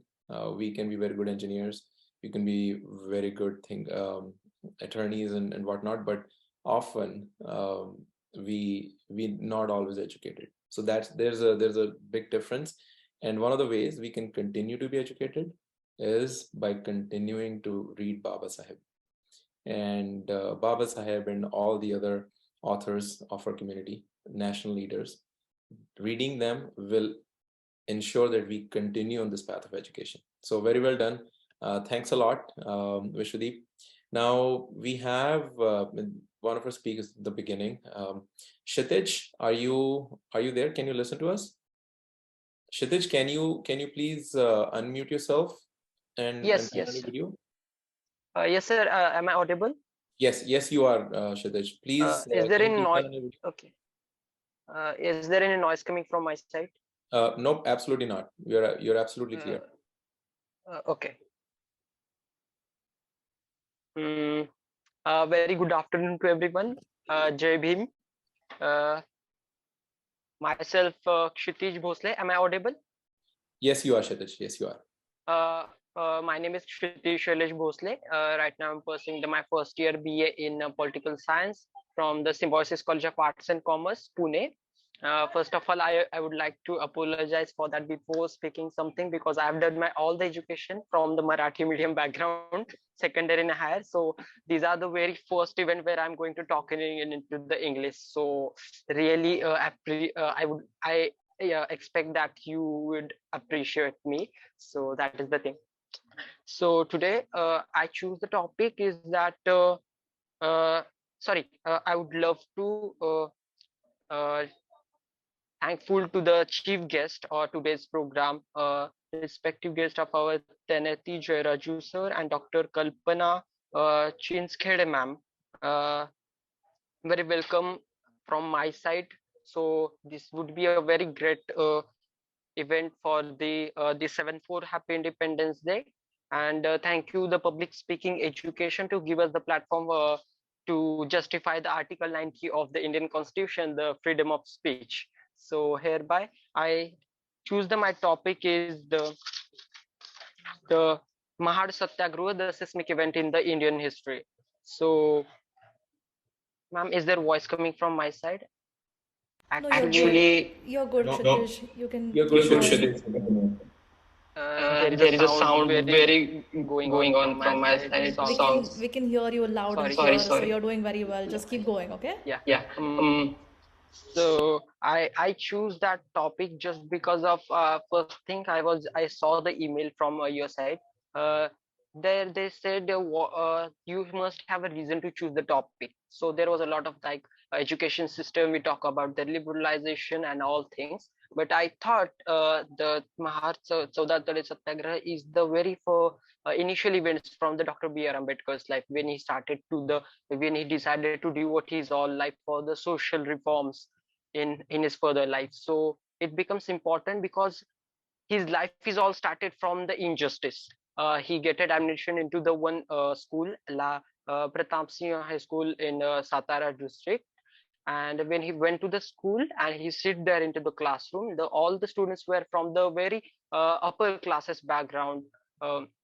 And most of them were the Brahmins and the Kshatriyas, so which is they called themselves. Nobody was given to them that title, and that is the supremacy that lets the treating the as a some human being that makes them feel as very lower than themselves. So he wanted to drink a water from some pot, but they don't allow them to touch that pot, so that if he touch that uh, pot, so it become a polluted. So he started to feeling that feeling from his childhood. So it was not a reason to Ambedkar to, obviously he's going to make something good, because Ambedkar is that person who who can make his life very great if he decided. He was in a मराठीत आम्ही मराठीत म्हणतो कधी कधी हा ते कायदे पंडित होते. म्हणजे त्यांनी जर ठरवलं असतं ना तर ते त्यांची लाईफ इतकी खूप म्हणजे खूप ते करोडपती अब्जोपती होऊ शकले असते. त्यावेळेस ते इतके शिकलेले व्यक्ती होते.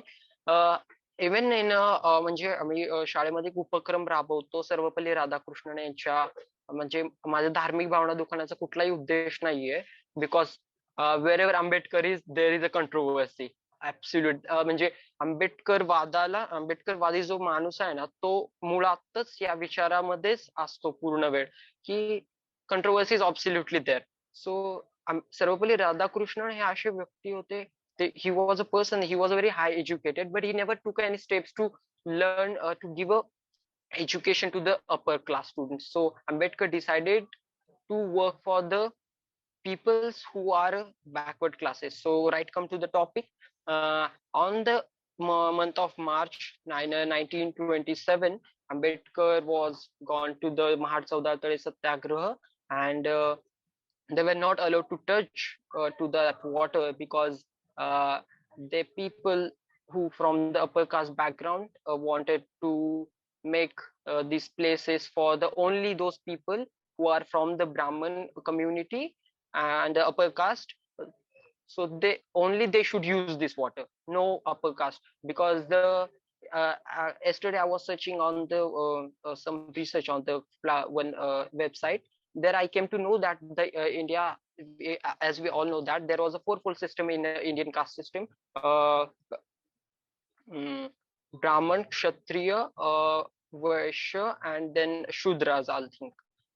And the so I came to know that this system was based upon your education, your ability to understand the things, your awareness about the things. It's all about the knowledge. The more you gain, the more you can. So I think I came to know that you can become a Brahmin if you get more educated, and also Brahmin become the Shudra. So this is all about the supremacy of the getting knowledge from the all side. So that is the one point. And the another thing is that uh, every Shudra, there are some examples from the historical background. There was some kings who done some bad karmas and all things. They become the Shudras. They also abandoned from their kingdoms and all things.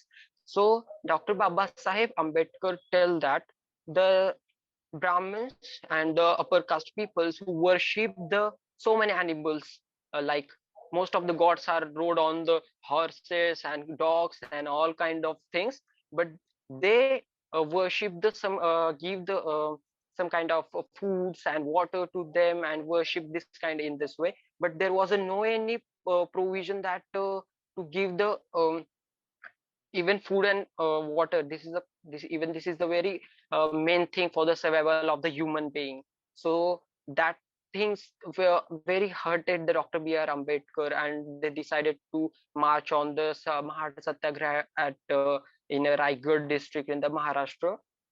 So he said that it is as one of my friends said that हा संघर्ष केवळ पाण्याचा नसून तर संपूर्ण मानव जातीच्या मुक्तीचा संग्राम आहे. So this really make sense ki it is a very essential part of our life. So if you can make any this kind of cruelty for the human beings that they are same like you, and instead of giving some water to them or that, so that doesn't mean you are a human. Like you, if you can't understand the feelings of other in another human being, so they are not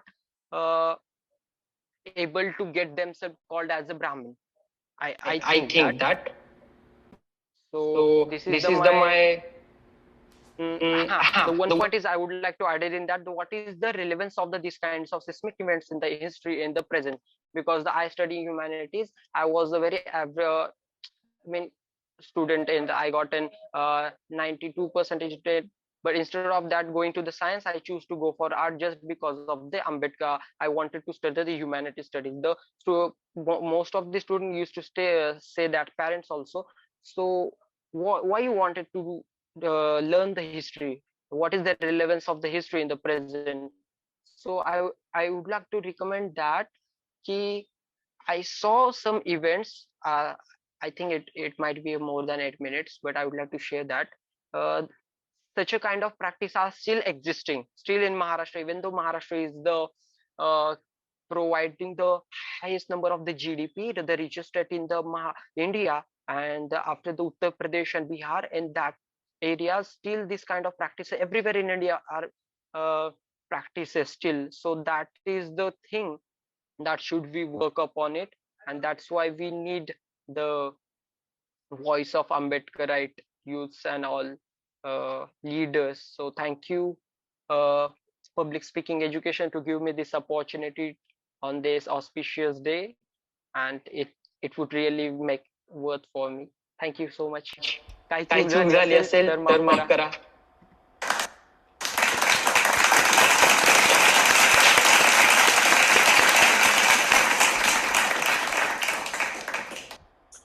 Thanks a lot. That was very, very well said, Kshitij. We are glad that you were able to rejoin and speak to us and share your ideas. Great job. So now the next one in our list is Janhavi, and I want to remind the audience that we are reaching our halftime. After Janhavi is done speaking, we will have a very fun game for you. It's the interactive Kahoot quiz. And please hang on. If you have your family members right next to you, if you have friends that are available, please reach out to them. Please forward this link to them so that they can also join and listen to these wonderful speakers. And also, in addition to listening to the speakers, they can join and participate in this Kahoot quiz. It's gonna be it's a fun interactive game, and let's test how much we know about the Indian Constitution. We're talking about Republic Day. We're talking about celebrating Republic Day. But how much do we really know about the Indian Constitution's articles and about Baba Saheb's life? So that quiz is going to be fun, and everybody can participate. And it's not just limited to the speakers today. All the members of this audience, you all can participate. So please forward your the Zoom link on WhatsApp to your friends, to your family members, and tell them to join. It's a Republic Day. It's a national holiday. So all of us have some time today. So please get them to attend and hear all of you speak. So now moving on, we are ready to have Janhavi as our next speaker. And Janhavi, everyone is already a leader, as we have seen other participants speak so well. Janhavi comes to us from Pune. She is studying in Ferguson College in the second year, and she was the president of the Ambedkar Student Association in the Ferguson College campus in Pune. That at such a young age, that is already an achievement. And in her spare time, she volunteers. She volunteers and does career counseling for students in 9th and 10th standard, in 9th and 10th class, and helps them understand and make a decision on whether they want to pursue medicine, medical, non-medical, commerce, humanities stream, whichever stream is right for them. And she helps them make a decision. Because that is it's a very sensitive age. Oftentimes, as a student, you don't know what you want. I certainly didn't know what I wanted when I was in 9th and 10th. I wish I had a career counselor like Janhavi to guide me and tell me that this is what your strengths are, this is what your weaknesses are, this is what you should pursue. I was a confused boy thinking about what my stream should be in 11th standard. So thank you, Janhavi, for doing that for the community. You are already showing the path, so you are already a leader. And we can wait to hear from you and what your views are. So over to you. Please unmute yourself and let's hear from you. So thank you, Sandeep, for such a beautiful introduction. And I would like to begin the speech now. Yeah. काय करू आता धरुणिया धीर निशंक हे तोंड वाजविले नवे जगी कुणी मुक्यांची जाण सार्थक लावणी नवे हित. These are the infamous lines written by Tukoba, which literally says that there's been continuous operations over since a long period of time, but these people are voiceless. They don't have a leader. They don't have a voice. And getting inspired by this, Dr. Babasaheb Ambedkar, right before 100 years, he started a newspaper named Muknayak, which had the starting lines, these starting lines of Tukoba. Muknayak literally means the voice of the oppressed. And so we look this as only a newspaper, but I believe that it is not just a newspaper, rather it is a means of social transformation with also political gains. So Jai Bhim everyone, myself Janhavi Shelar from Ferguson College, Pune. I'm currently pursuing my second years in Bachelor's of Psychology. And my today's topic is, why is social transformation a must in achieving political gains? So today in modern India, when we see politics has been the most of the time, it is based on social issues. And whenever it is not in social issue, it is forced, in an illogical manner to gain votes from a specific public. But Dr. Babasaheb Ambedkar in volume 17 himself has written that the path to social reform in India is very much important, because in social reform in India has few friends and many critics, and one of them is political reformers and the others are the socialists. And when we see in the history of time, the social reforms, the definitions given by various certain leaders of social reform, Dr. Babasaheb Ambedkar's understanding of social reforms has the truest understanding of social reform, and he specifies why there is need for socially to reform. His social reform included women, Dalits, OBCs, minorities, their rights, their freedom, the injustice they are facing, everything under one reform. And also when we talk about political gains, the political gains which we see might be benefiting a particular individual by attaining a certain political position in the political party or in the government. But when that political when that politician is paying back to the society, that is what I consider as political gain, because that is what will be the truest form of understanding Babasaheb, and making upliftment of the country. And when I say that the statement, I believe that the statement which says that social transformation is must in achieving political gains, I would like to see on the other side, because in volume 17 itself, Dr. Babasaheb Ambedkar has questioned himself only that whether political reform must precede social reform a social reform must precede political reform. And he got his answer on 24th May 1932, where Dr. Babasaheb Ambedkar was addressing the Southern Division of depressed class. There, he said that political reform must precede social reform, because if the depressed class won't get political identification, political power, their status would still be invisible. And with we can see with this an example of Babu Jagjeevan Ram, who also implemented various schemes for the upliftment of Dalits, in various sectors, in education, in employment, and also politicians like Kanshi Ram, Mayawati, who also worked towards Dalit empowerment, towards OBC empowerment. They worked for minorities in various sectors. And hence, we see that higher the position, higher the transformation one can achieve socially, and one can eradicate oppression on various levels. And with this, we can conclude that if politicians are in the right manner, with with right ideals, with the right means, with the right aims, the politicians become the social reformers. Now, when we look on the other side of this topic, we see that we feel the need to gain political consciousness, to feel that we should be represented politically, there should be a representative in the politics. But how did we attain that political consciousness? Is because we were the community who was not only oppressed by lifestyle, by basic necessities since years, but even by cognition, even by thinking, even by thoughts, we were oppressed since ages, since our ancestors were oppressed even by cognition. And so we got this consciousness that we should be politically represented because of social transformation. Even before Babasaheb Ambedkar, there was social transformation within the community by various movements. One of them is a movement led by Mahatma Phule. So that had impact on Dr. Babasaheb Ambedkar, and other movement had impact on Dr. Babasaheb Ambedkar. And he took that legacy forward, forwarding it to the in more economic, in more political sphere.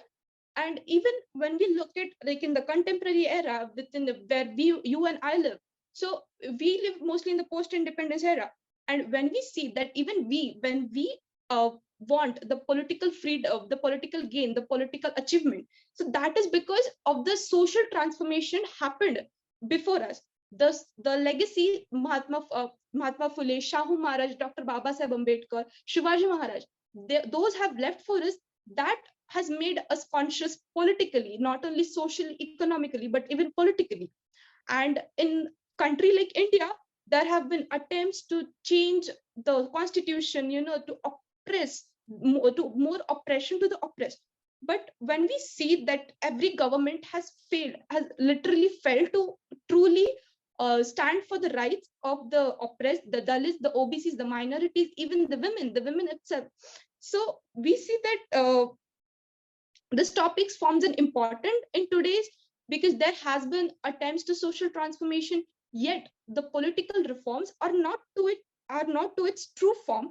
And that's why when we speak on this topic, that why social transformation is necessary in gaining in political gains, I believe that a society must, which a politician of society which uplifts the community socially, economically, and represent himself truly in the political sphere, is when there is a total social reform and a political reform.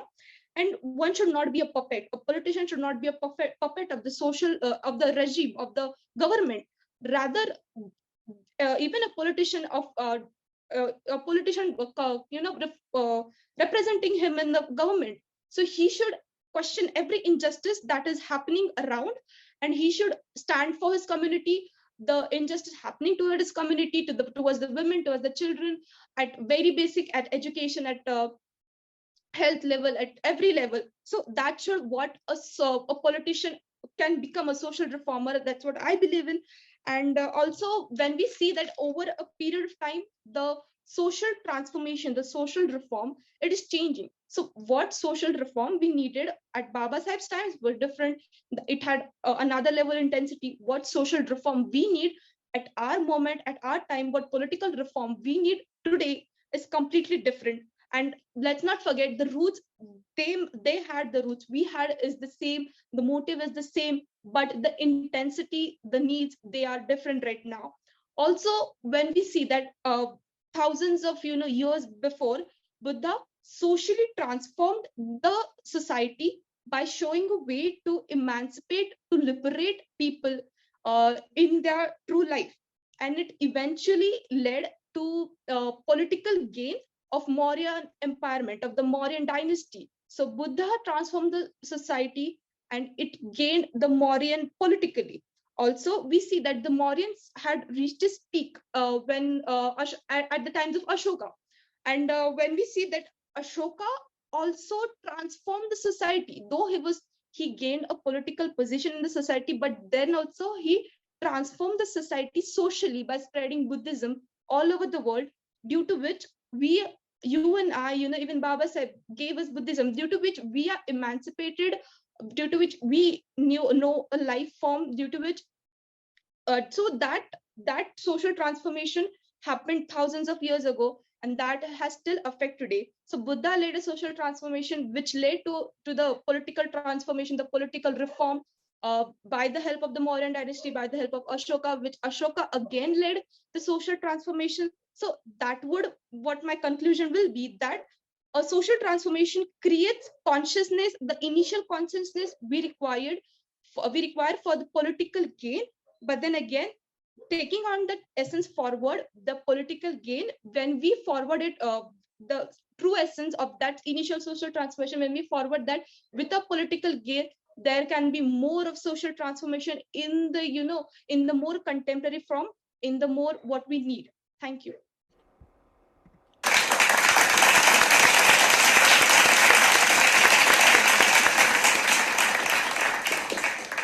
Wow. That was a wonderfully well written and well spoken speech. Thanks a lot, Janhavi. As this is a very difficult topic to tackle, and social transformation, political gains, these are they complement each other, and you very succinctly put together, and you made a case for both. And political power, as we all know, political power is the master key that unlocks all the doors. So as a community, we have to think about that. We cannot just rest at education and social transformation. We have to think about political gains as well, and social transformation reflects in the political outcomes. Having that understanding, you very well put together these ideas. So thanks a lot, very well done. Okay, everyone, now we are going to the next part of our event. So we are at halftime. We are done with half of participants, and this one is an interactive session. That is one of our favorite ways to engage our audiences as we execute these online events, and that is an interactive quiz. So today is Republic Day, and we are all followers of Baba Saheb, but let's see how much we all know. We truly know about Baba Saheb and also about Indian Constitution. So we are going to have 20 questions for you, and this will be interactive. All of you, not just the speakers, but the participants, family members, friends, and we have some former participants from our inaugural event from last month. I see that they have also joined. Please go ahead and take your phones out, and once you open up your phones, I'm going to share my screen, and then you'll be able to see a link for accessing this game, and you'll be able to please go to kahoot.id. I'm going to type the link here, so all of you can access that. Please take your phones out, your laptops, your computers, your mobile devices, your iPads, your tablets, and please go to this website, kahoot.it. You click and then you'll see corresponding color-coded option on the screen. Which city is Dr. Priya Tambe? Mahu. So you can select the option on your phone or your device and enter blue. That's the answer. Whatever you think answer, please hit that option on the screen.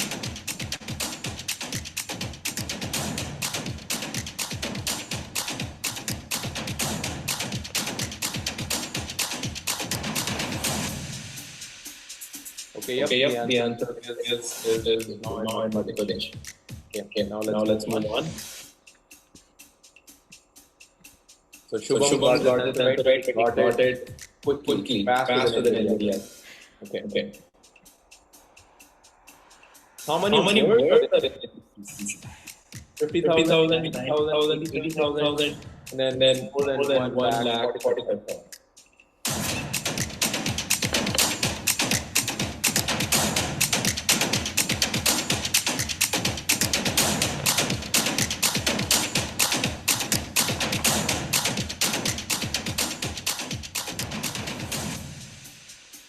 Okay, 9 people got that right. Wow, okay, that's impressive. Okay. Shubham still in the lead. How old was Baba Saheb when he first came to the United States? 21, 24, 24.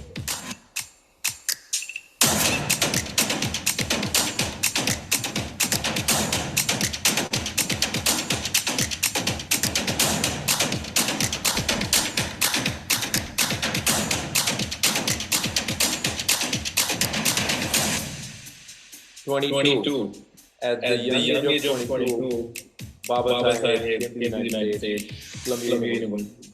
These days, even if you leave our parents' house for half a day, one day, our parents find out they need to know where we are. We want to talk to our family via WhatsApp. Imagine in those days, there was no WhatsApp, there was no internet. And even if you would write a letter, it would take weeks and weeks to get to your family, and then your family would respond. So the two-way communication, it had a huge lag.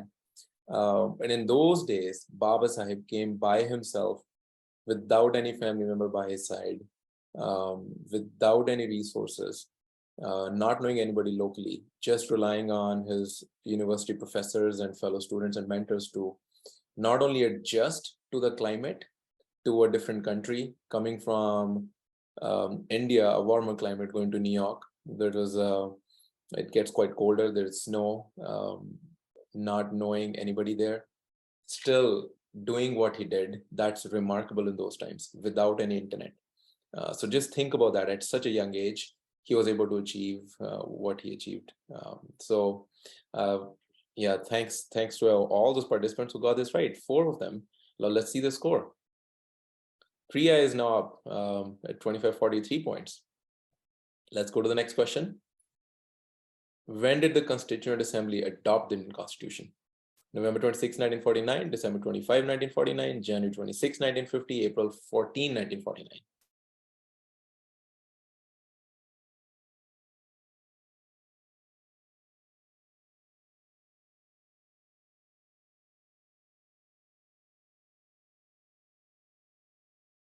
Okay, so it is November 26, 1949. 11 of you got this correct. Let's see the score. Priya is still in the lead with 3294 points. Now let's go to question number 5. On August 29, 1947, Dr. Ambedkar was appointed as what? Labor Minister, Law Minister, Irrigation Minister, Chairman of the Constitution's Drafting Committee.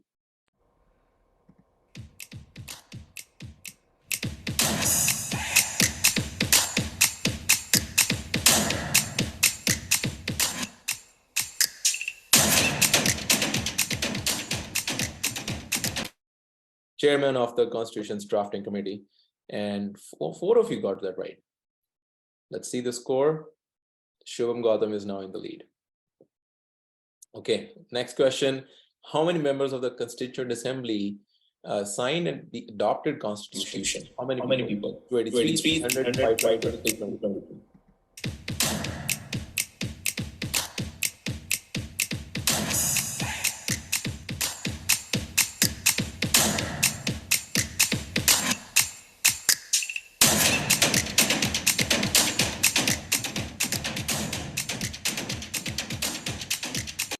Okay, 7 of you got that right. The answer is 283 members they signed the constitution, the adopted constitution.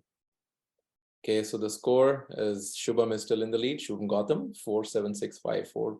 That's he has 6 answers correctly in a row. Okay, now let's go on to question number 7. Which newspaper did Dr. Ambedkar start publishing? Vaishkrit Bharat,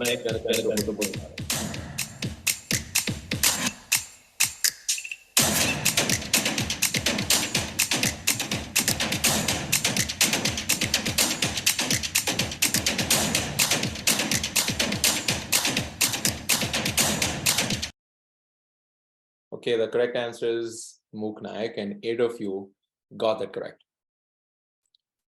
So the scorecard, Shubham Gautam still in the lead. Now, next question. How many articles are in the Indian Constitution currently? Now, this is a tricky question. 395, 442, 470, and 81.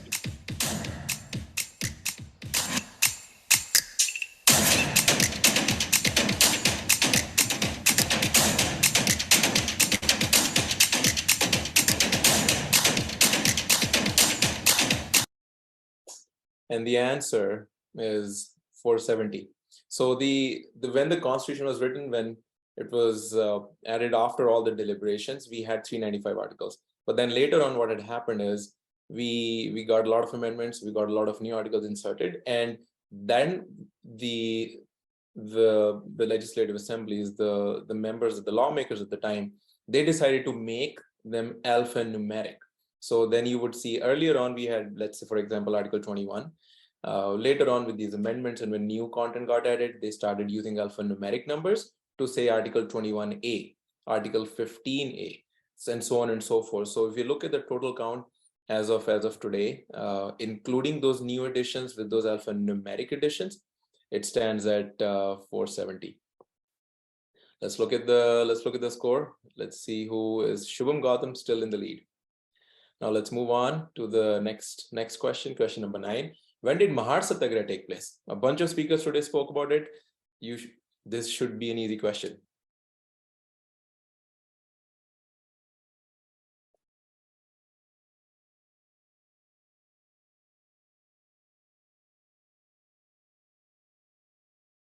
March 20, 1927, 1928, March 24, 1927, and March 20, 1928. 7 of you got this right. That was March 20, 1927, a historic day, which indeed was a seismic event in the Indian history.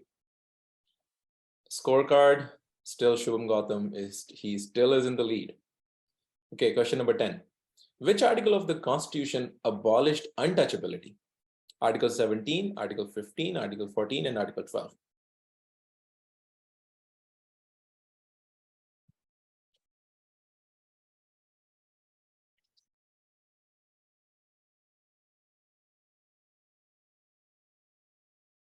Okay, so the correct answer is Article 17. Article 17 explicitly mentioned unjust practices, and this is what is considered to be the article, the mainstay that abolished untouchability and paved the way from a legal manner in a legal structure for the freedom of our people. So I hope out of the folks who got that wrong, you learn it and you'll remember it, because it's important to not just talk about Baba Saheb as a architect of the Indian Constitution, but it's also important for us to remember what are the key articles, what are the key components of the Constitution, what is the structure of the Constitution. So as we celebrate Republic Day, and also in fact all 365 days of freedom that Baba Saheb got us, we must remember the document and we must know how important that is and the structure of the document, so we can be more informed in the public discourse. Okay, so the scorecard, we have Shubham Gautam still in the lead. He's on a winning streak. Okay, let's go to the next one. On June 8, 1927, Baba Saheb was awarded a doctorate, PhD in economics from what school? University of Columbia, Gray's Inn, London School of Economics, or Osmania University?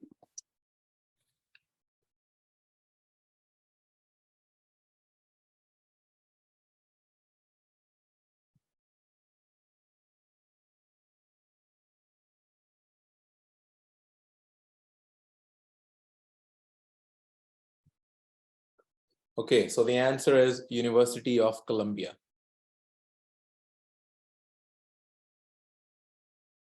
Shubham Gautam still in the lead. Now let's move on to the next question. Which article guarantees freedom of speech and expression? Article 11, Article 19, Article 17, and Article 1.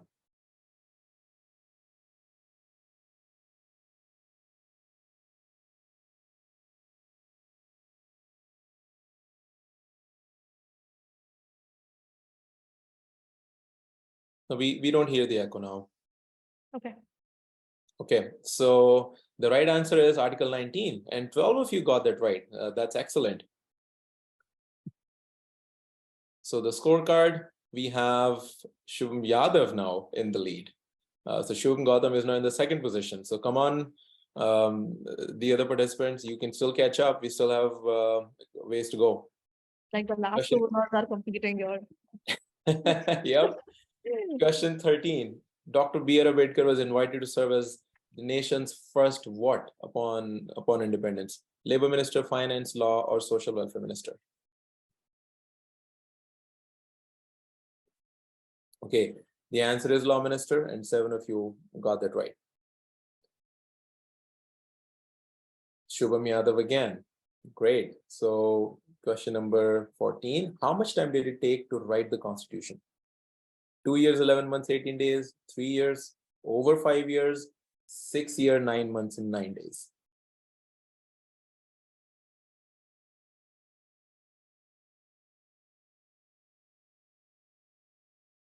Okay, so the answer is 2 years, 11 months, and 18 days, and 14 of you got this correct, which is excellent. Okay, so Shubham Yadav, Shubham Gautam, close competition. Question number 15. Which key organization was founded by Baba Sahib in 1945?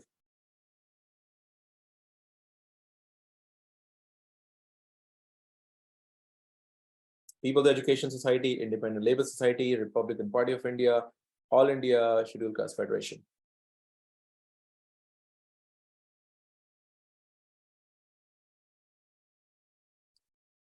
Correct answer is People's Education Society.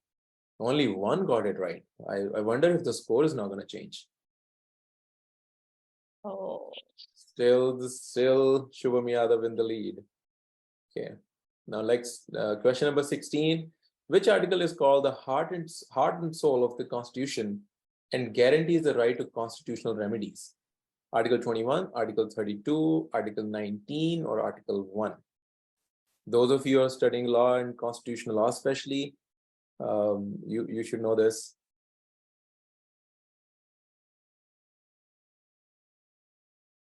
The right answer is Article 32. Article 32 of the Constitution guarantees the right to constitutional remedy, the right to approach judiciary for whatever reasons. And this is where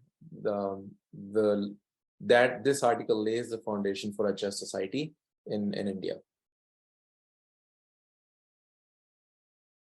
Okay, scores are moving, but Shubham is still in the lead. Okay, question number 17. Which college did Dr. B.R. Ambedkar pass his matriculation examination from? Elphinstone College, Gray's Inn, Sydenham College, or Wilson College?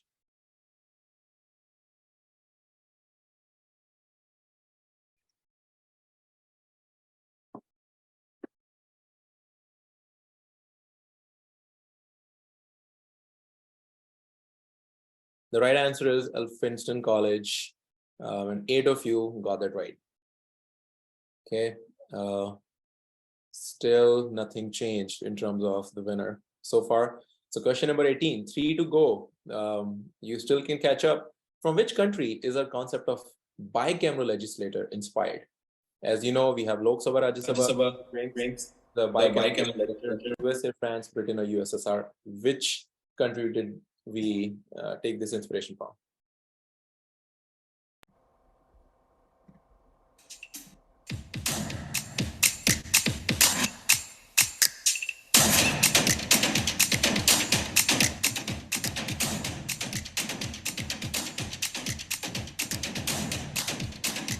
Right answer was Britain.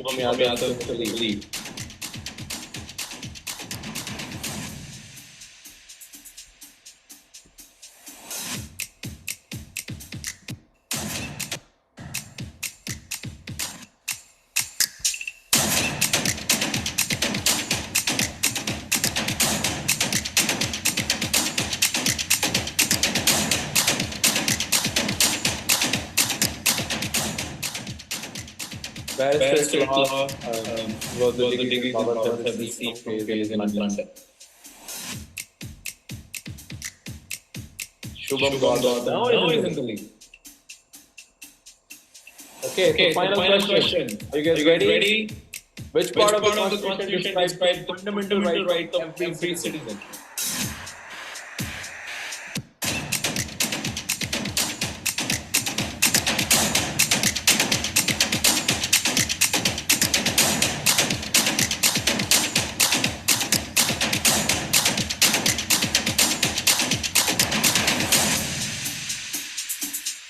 Eleven of you got this correct. Part 3, Articles 12 to 35. Okay, now let's see who the winner is.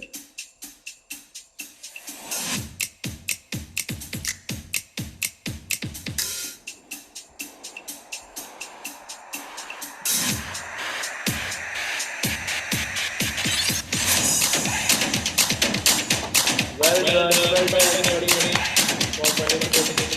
Thank you so much.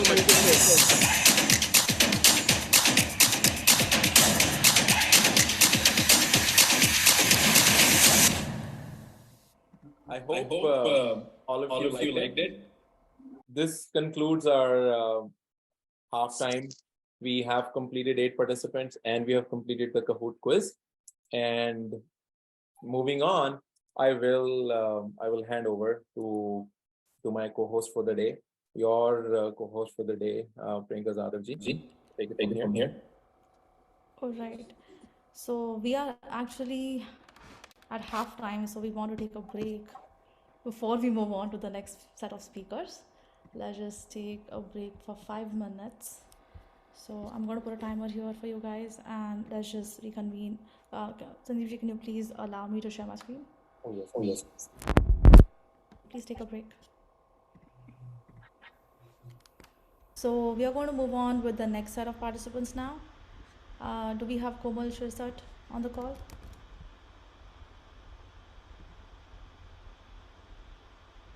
Okay, well, I see her. Komal, can you unmute yourself? So Komal Shirsath is, she personally believes that no country can survive without education, and you can only make right changes in the world only because of education. And she is here to share her thoughts about education as a tool for empowerment. So Komal, over to you. If you can share your video. We are ready to hear your thoughts. I'm audible? Yes, you are. Okay. But we can't see you. So if you can turn on your video, please. Okay, so it's great to be finally here. A very happy Republican Day to you all, and a very strongly Jai Bhim to you all. I'm Komal Shirsath, and I'm currently working in DXC Technology as a system administrator. So today, my selected topic is education. Education as a tool for empowerment. Okay, let me start for singing 2 lines, which is my most favorite song. लाजिरवाने गेले हे जीने नटले हे जीवन भीमा तुझ्यामुळे नटले हे जीवन भीमा तुझ्यामुळे. Okay, let me start. A good education, it is a foundation for the better future. The topic of the human value, it is normally discussed informally at a various level in the family, in a society, in a public lecture, and nowadays also through the social media. Generally, it is found that in educational institution, in a school, in a colleges, there are extracurriculum activities which is tend to provide some values related inputs in a bit and pieces. To provide a comprehensive understanding of the human values, there is a need to make a value education an essential part of our formal education curriculum. To understand what is fulfilling life means and to understand the program to ensure it. There is need for appropriate education. Education, it is expected to be process which is prepared to us lead such a life, and only with such an expectation, a human being invites nearly 1/4 to 1/3 of the one's lifetime. In the process of the being educated, while going through the education, if we have the opportunity to gain a holistic perspective about life and existence, the decision taken by which will open the channels for the happy and prosperous life. At this stage of the life, while complementing one education, it is needful to gain clarity about what is really want to be and to acquire competence to actualize in the life. Okay, the domain, we need to understand the domain about what is domain of the education. The domain of the education which is address the issue related to the what to do. If we clear about what to do, then only we can understand what is education. The This is give us the clarity about our goals, our basic aspiration, and the program to fulfill the basic aspiration. Education, it is the most empowering force in the world. It is create a knowledge, build a confidence, break down the barriers to the opportunity. Education allow us to look critically at your lives and make adjustment for the better the future. According to the Babasaheb Ambedkar, education, it is a weapon of the creation of the mental educational development, weapon of the eradication of the social slavers, of the economic development of the political freedom. While emphasizing on the need of the education, he puts forth the demand of a law of the compulsory education. He knows that the problem of the primary education, it is the problem of the nation. He addressed that the problem of the stress of the primary education, it is the most dominating one. In the present days, these countries who bear the maximum Dalit literatures don't sustain in the competition of the line. He spread of the primary education in the base of the national development. I will take more time if the spread of the primary education is the dependent on the interest of the common people. So it need to be implement the compulsory act of the primary education. He did not visualize the education simply as means for the development of the child's personality or as the source of the earning livelihood. Rather, he considered education as the most powerful agent for the bringing about the desired changes in the society and the perspective for the organizing efforts and for the launching and the social movement in the modern times. For him, education was an instrument to the liberate, not only for him, for us also, education was the instrument to the liberate the Dalit from the literacy, ignorance, and the suspensions, and this enable them to fight against all the form of the injustice, exploitation, and the he gave the highest priority to the education. In this struggle for the liberation of the Dalit from the age-old, he believed that it is only education through which various kind of the disabilities of the Dalit could be overcome, and there is a success of the social slavery through the away. Education provides strength and opportunity to them to fight against poverty, diseases, and the backwardness.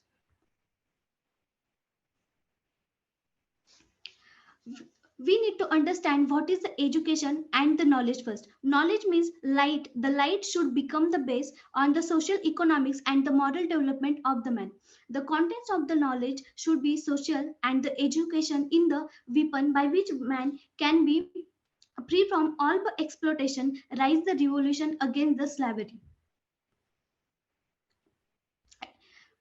Today's women are emerging as a leader in the field of the medicine, space, engineering, laws, politics, education, and the business. In this decade, women are entering into the job market, increasing the number. They are showing their skill, even non-traditional sector like a police, defense, administrator, media, and the research field. The best gift which women can give their children the quality of the education through the information and the communication of the technology.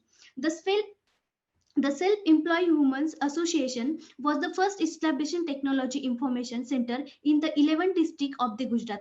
Members of the SEVA are able to access the government scheme and tap into the new market. In this second phase, the center will the support the education of the women, which is ICT means enable social net. Time check, Komal. You have like 1 minute to go. Okay. Okay, let me conclude here. I just want to say one quote.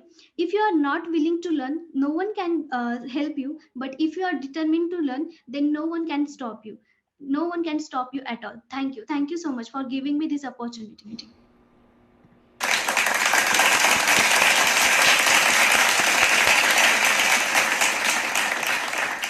Very well said, Komal. Thank you so much for sharing your thoughts. And you're right.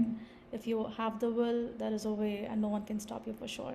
So thank you so much. You did a great job. Moving on, we have Sweekriti Sanjay Pandey. She is going to speak about relevance of Indian Constitution in today's world. Sweekriti, are you there?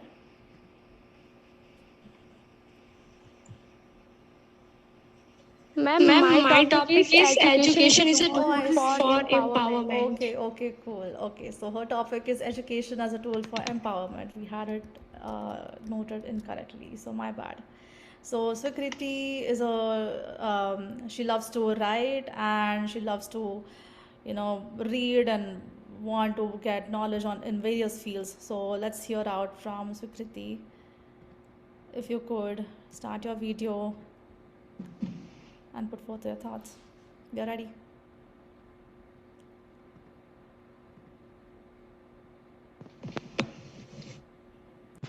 I'm visible? Yes. Can I start? Yes, please. Go ahead. Good afternoon, everyone. Now, I'm Sweekriti Pandey. Today, my topic is education is a tool for empowerment. Now, firstly, we will know about empowerment. What is empowerment? Empowerment means enforced powerfulness to position of power. Education. What is mean of education? Education means a power, skill, and self-confidence is necessary to fulfill the participate to development. When we are developing, how we will develop? When women and men enjoy equally opportunity to research and their research and improve yourself, then we will educate it. Now, firstly, we all knows the importance of education to lead to happiness, successful life, and getting enrichment to age is very important to improve the behavior accordingly. By growing the children, school is a opportunity to learn how to share following instructions and mix up, which is classmate leader to lead to success life to ahead. When we are in school, we have to teach about how to speak, how to learn, and how to focus in our subject or our topic. This is lead to education. Education is a tool of empowerment. When we are educated not is a learner or not is a literate person. Education means a skilled person who have to skill to present and who have to skill to do anything. Every literate person is not educated, and not every skilled person is literate. Now, education is most important thing. Dr. Baba Sahib Ambedkar says, "We shall better days soon. Our progress will be greatly accordingly if male education is pursued side by side with the female education." Dr. Baba Sahib Ambedkar says that education is important for women also. Woman can also improve yourself, because if one woman can improve you, one woman educated, then she will help to family to educate, then the society will be upgraded toward one Shayari I will present in Hindi. अबला से सबला हुई देखो नारी आज, नारी के सहयोग से समृद्ध बने समाज. This is a poetry which I found I found, and now I share something.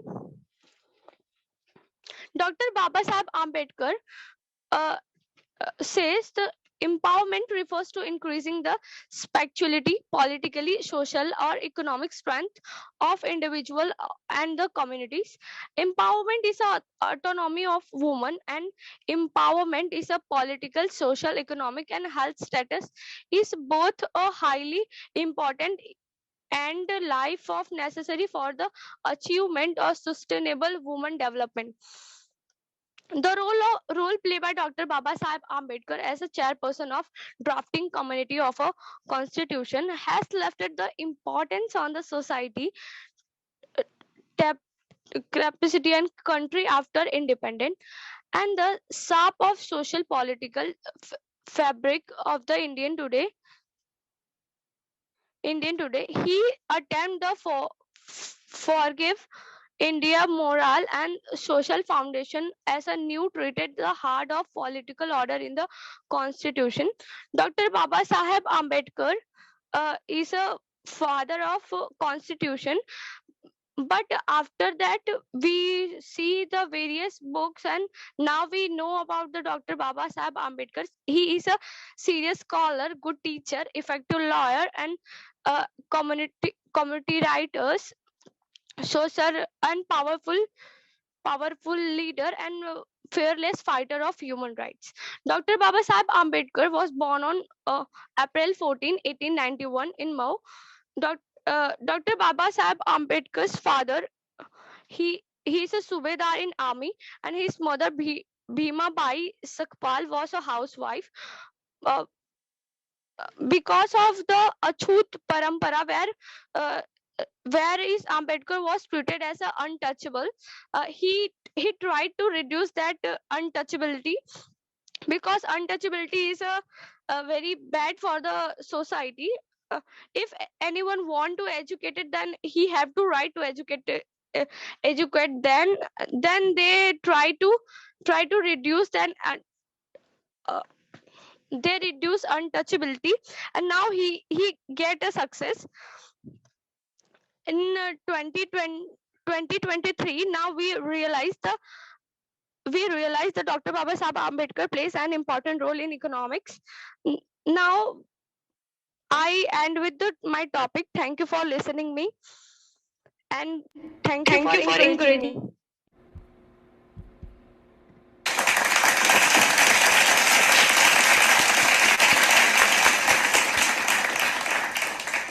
Thank you, Sweekriti, for coming on board. So, guys, Sweekriti was a little hesitant to speak in English when we reached out to her, but you saw that she spoke so well in English. So, thank you, Sweekriti, for trying out, and we are really, really very proud of you to coming on board. Good job.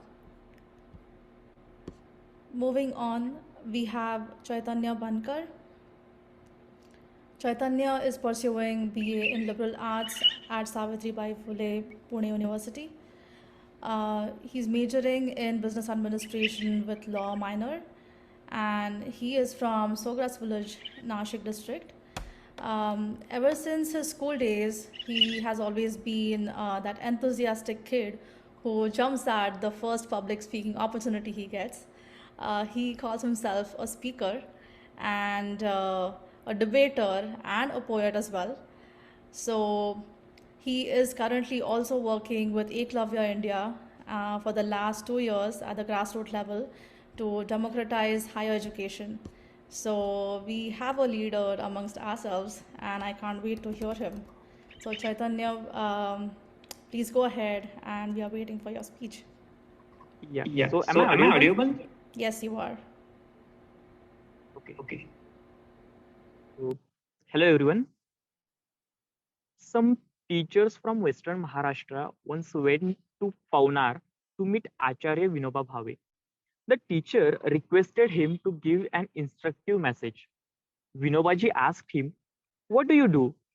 The teacher said, "We teach."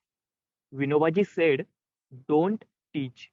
As most of the teacher did not understand this, some gathered courage and asked the Acharya, "Vinobaji, We are teachers.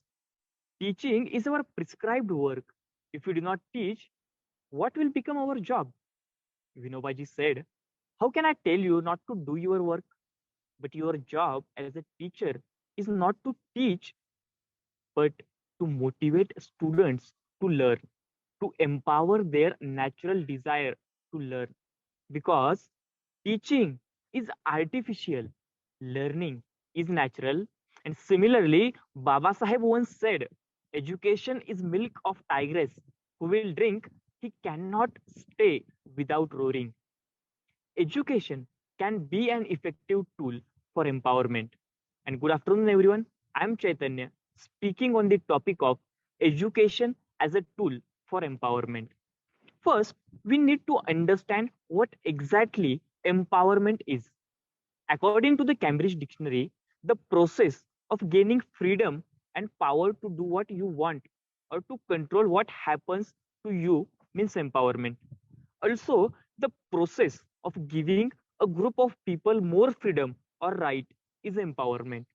Now, we need to understand how education can be a tool for empowerment and for whom.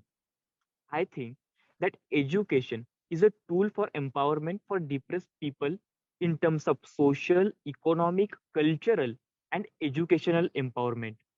Because education helps us to enhance our self esteem, self confidence, develop the ability to think critically, fostering decision making and action through collective processes. Empowerment of depressed people is directly linked with education.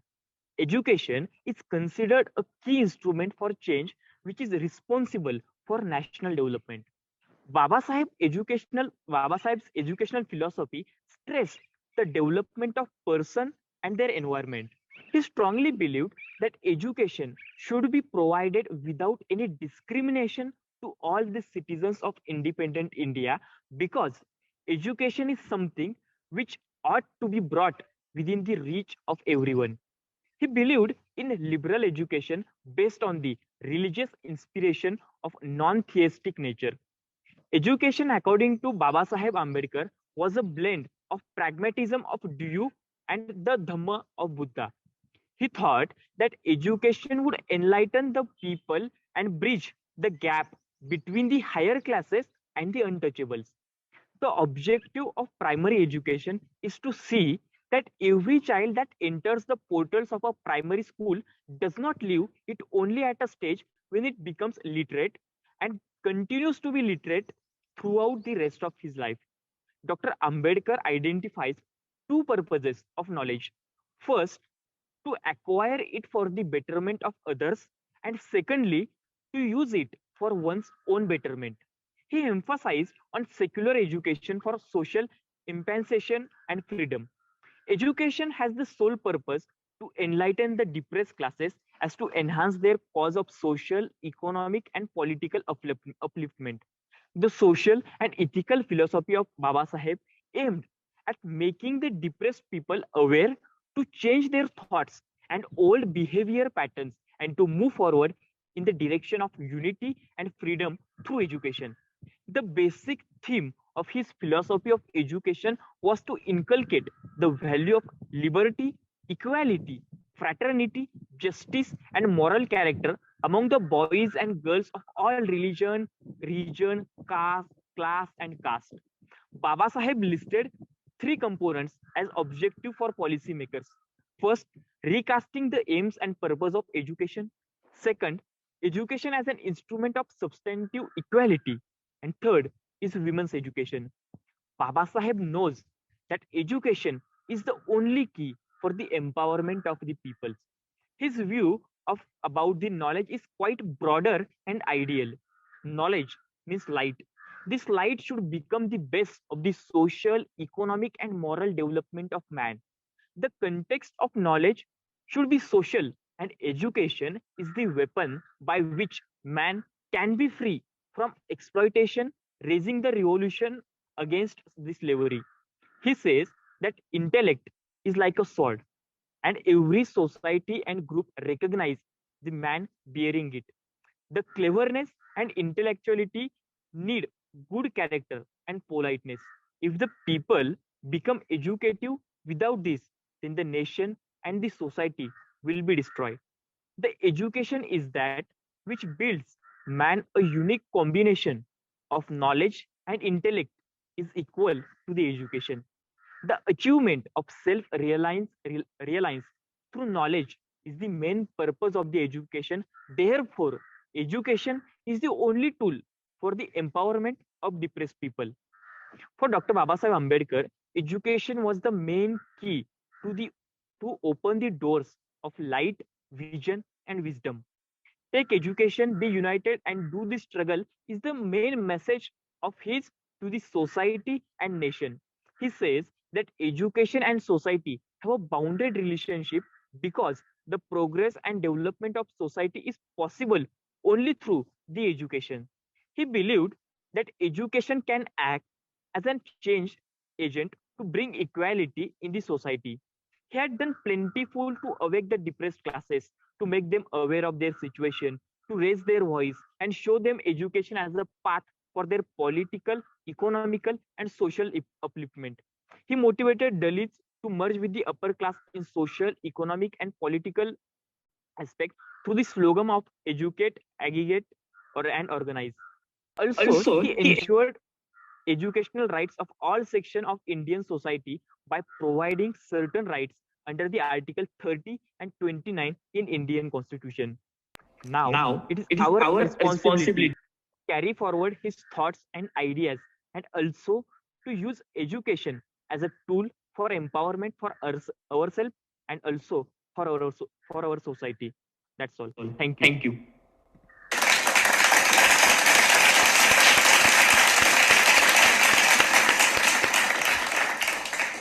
That was an excellent speech, Chaitanya.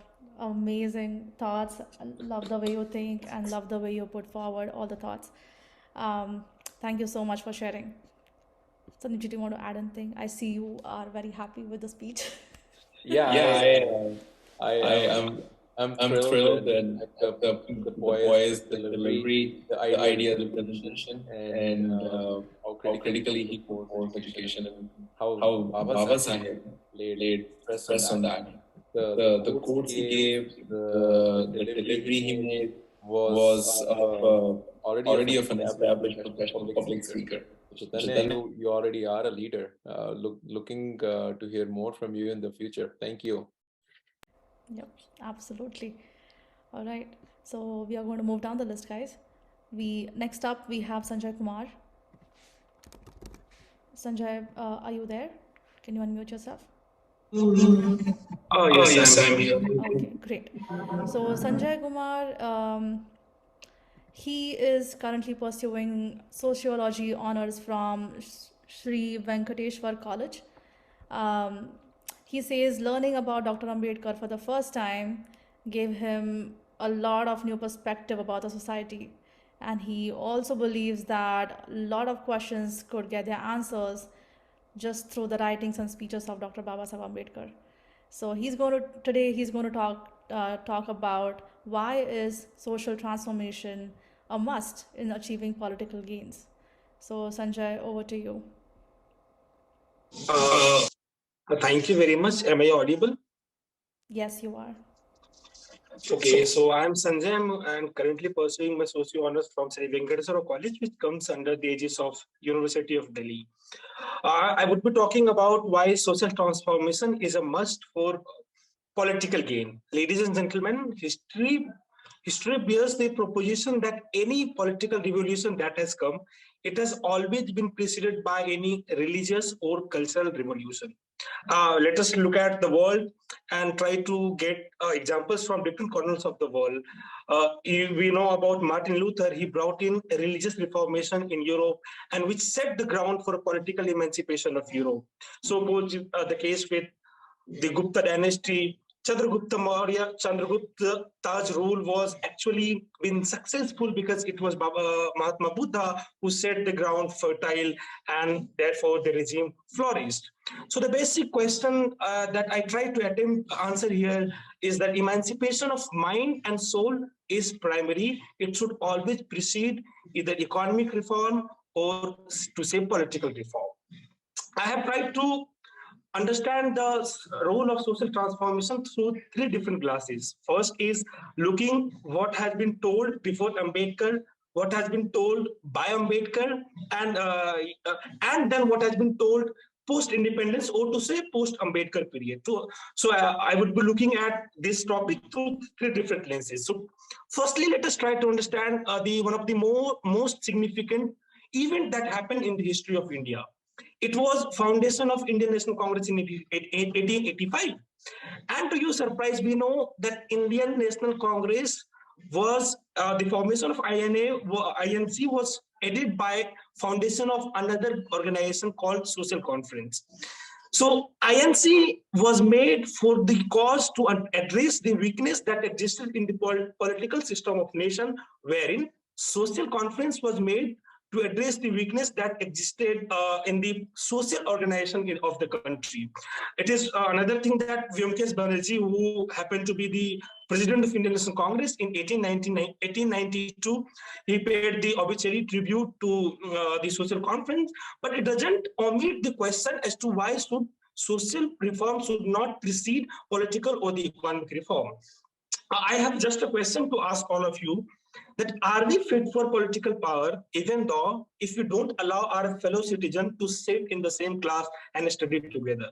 Are we actually fit for political power if we don't allow our fellow countrymen to sit on the same dining table and eat the same food? Are we allowed for political power if we don't allow our fellow citizen to fetch water from the same pot or same water point? This question is something which even today triggers my mind, and it back then triggered the mind of Baba Saheb Ambedkar. So now we'll try to understand what Baba Saheb Ambedkar did and how did he conceptualize the very idea that social transformation should precede a political and the economic gain or economic liberation that we are watching for as a nation against the British. My first idea about Ambedkar is that he was a very, very core pragmatist, and he totally believed, and through his works, if you glance at his works, it can very well be felt that, they always emphasize on the social reformation, changing the social structure, changing the societal norms, and then taking up the cause of political and the economic liberation. So I would borrow the concept of, a very famous or arguably called as father of studies for peace and conflicts, named Johann Galton. So he gave the concept of how violence happens, and briefly talking about it, he told there are three layers of violence. First is direct violence, structural violence, and cultural violence. My endeavor is to understand caste as a system of structural violence, because once we try to understand caste system, or to say untouchability in particular, as a tool, as an instrument of structural violence, we get a better grasp as to why our society is still caste ridden, why does the meanings of untouchability and other things exist in our society. So it gives us a hand to understand that caste issue or the untouchability is not one man's cause, or it is caused by a group of people. Rather, it is the inherent problem of our society, or to say Indian society. And another thing is, when we treat it as a structural problem, we also get a clue as to why the legacy of injustice and barbarism has been passed on through generations till today. So the highlighting point about Ambedkar is that he brought in the discussion of caste system, the caste atrocities of caste system in general, and untouchability in particular, to the core of national debate. So people started talking about it. No author, no one could ignore talking about untouchability. And I will take the leverage to also say that if I were to describe the Ambedkar Baba Saheb's idea about how social transformation should precede economic and the political transformation, it was to say that a structural change was monumental. A structural change was needed, not the justice enforcement, like something has happened, go and get that thing done. No, that is not how one should look at the things. We should endeavor a structural change. To quote some of the works where you can trace the Baba Saheb's legacy, like who are the Sudras and the Untouchables are the premium book, where you can see how Baba Saheb has talked about caste issues and the untouchability And also he formed an association called, besides many, he found one Bahiskrit Hitkarni Sabha, which aimed at uplifting the lives of Dalit. Now, I would turn to another part of my speech where I would be talking about post-Ambedkarite movement, or to say post-independence Indian society, Indian society, where how social transformation has been given weight when compared with political and the economic issues. So, drawing on to two prominent figures, first Kasiram and Mayavati. So Kasiram was, after Ambedkar, the biggest champion of Dalit cause or the masses of leader of mass. He was a shrewd tactician, very shrewd tactician, and he has the appeal in the masses, and people could actually connect to him. So Kasiram, understanding Kasiram's politics, I would just jot down three things Kasiram did. First was time check. Okay. So yeah, but you're doing great. Okay. Yeah. Kasiram formed three associations: first BAMSEF, second DS4, and third BSP. What was the purpose of BAMSEF and DS4? They were formed to make the ground fertile, to arouse the social consciousness of people, so that once they are conscious, the political victory will be achieved through the formation of BSP. So, so we see that how always through the history lane we've traced that the social transformation has been a must for gaining the political consciousness, and so has been the case with the Mayavati. She made statues, parks in the name of Dalit icons, and that's what people know about. That's how people got to know about all these. So, by and large, Manivar Kasiram and Mayavati, they gave an image to Dalit culture in India. I would conclude it saying that social transformation can be the bridge between haves and have-nots, because those who don't have, they will need to be socially transformed, and then they will come to be part of those who haves. And to say that without social transformation, no arena of life can be improved, no arena of activity can be actually accomplished. And to end my debate, end my discussion, or to say speech, I would again borrow a quote from Baba Saheb Ambedkar, which has been quoted widely. I quote, that though I was born a Hindu, I solemnly assure you that I will not die as a Hindu. There has been many interpretations of this quote, but I interpret it as that, Baba Saheb told, Baba Saheb converted to Buddhism post-independence. So it itself shows that the nation was freed. Like, we gained political independence in 1947, but the essence of social and the cultural reform, or how people's life in actual sense was getting transformed, it was only to be seen through how a society was, what was their social status. And that's how Baba Saheb Ambedkar makes this statement, and it shows that always social transformation precedes political and economic transformation. If it has preceded, it should precede, and it will precede. Thank you very much for being such a sporting audience. Thank you very much.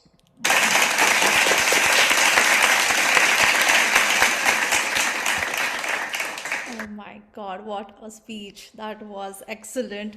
And that was, your thoughts are profound. The way you said everything, the way you asked questions to the audience, I'm sure you provoked a lot of us to question ourselves about all these issues and find answers as well. So thank you so much for putting forward your thoughts. And we are really proud of you and happy that you came here on our platform and shared your thoughts. Sandeep, do you want to say anything? You covered it, Priyanka. Sanjay, I'm so glad he joined because for some reason he could not join an inaugural event that he actually signed up for. But I'm glad he made it today. And Sanjay, the way you engage with the audience, your opening statement, you asked a question, you posed a question to the audience, and then you put forward a powerful thesis about social transformation as the need of the hour, and political results being merely a reflection of that. And then you countered it by saying, even though we achieved political independence in 1947, our social status did not change. So what is the need of the hour? And then you quoted Baba Saheb multiple times. So in all, an excellent speech. Very well done. Thank you. I'm so glad that you were able to attend. Yeah, wonderful. Thank you so much. We are going to move on. For now, we have Athang. Athang, can you unmute yourself? Can you hear me? Yes, ma'am. Yes, ma'am. Okay, great. So Athang here is a rapper, a writer, and an orator. He likes to talk on various issues of society. Currently, he runs a YouTube channel to modernize the way of thinking of youth. He's pursuing journalism and is also looking to, up for broad studies. So that's yeah, I'm looking forward to hearing your thoughts, Athang. If you could turn on your video and start your speech. We are ready. Yes, ma'am. Yes, ma'am. Actually, my option of video is not opening. What's that? Video option is not opening. Okay, let me see. Can you see it now? Yes, ma'am. Yes, ma'am. There you go. All of you. My name is Athang, and I am based in Nagpur, currently pursuing journalism from Open University. And today's my topic is empowerment through education. So, as we know, cultivation of mind should be the ultimate aim of human existence. But what that is mean? Degree or PhD? No. It is referred as a human with vision, humanitarian ground, and scientific temperament. But as we see, most of the PhD scholars wrote most of the thesis on ground reality. But as we see, they are fails on implementing it on ground. Why this? Why this topic of concern? Because our narratives are particularly set in that way that we have to obtain some degree, we have to acquire some job after getting some skilled. So we are moving towards robots which are not thinking apart from the curriculum and not involving ourselves as a part of society. I didn't understand why narrative of students and community related to success or job acquisition. If a person cannot grow as an individual, still relative poverty exists. I don't know why people are so self-centered and egoistic after getting education. Why they think if they share their knowledge or puts efforts in community development, contracts their success. It's obstacle to their growth.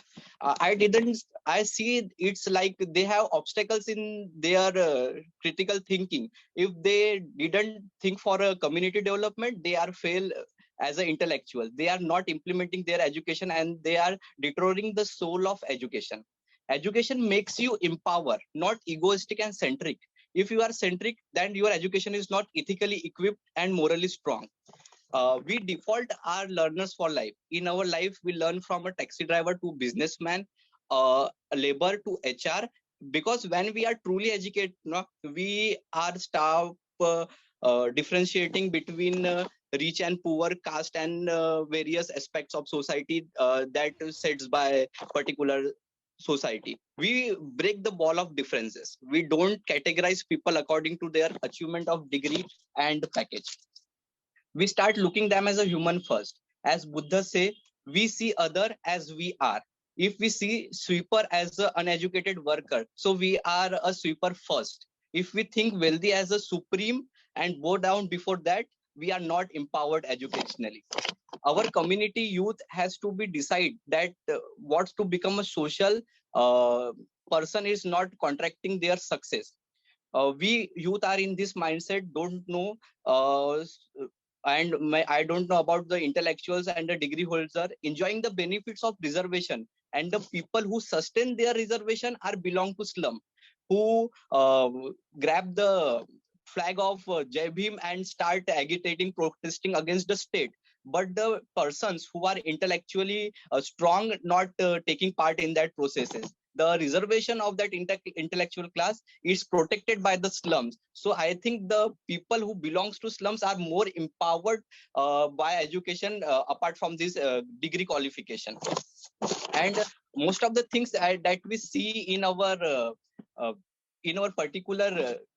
particular society, that we are already empowered as an Ambedkarite. As we see, we have lots of movement in our past, like Dalit Panther movements, DS4. as we see that they are not highly educated, but they are empowered with the aura of education, with the aura of the constitution, or with the aura of the Baba Sahib thoughts that motivate them to empower community first, then implement it for our self growth.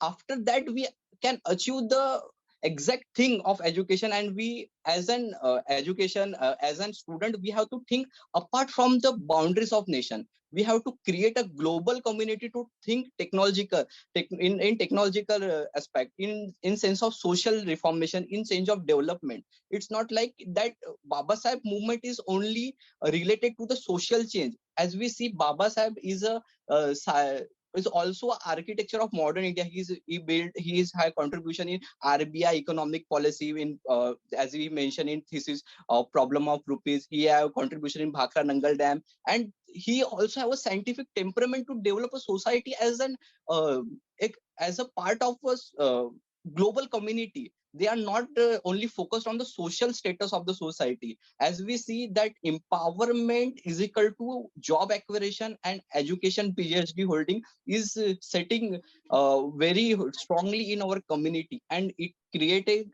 differences between a higher group of SC community and lower group of SC community, in which we are not integration with them, and integrating with the lower aspects of society. We are thinking that our education is for self growth, and we think if we donate some amount for Baba Sahib Ambedkar Jayanti or some like other cultural activities, we are doing our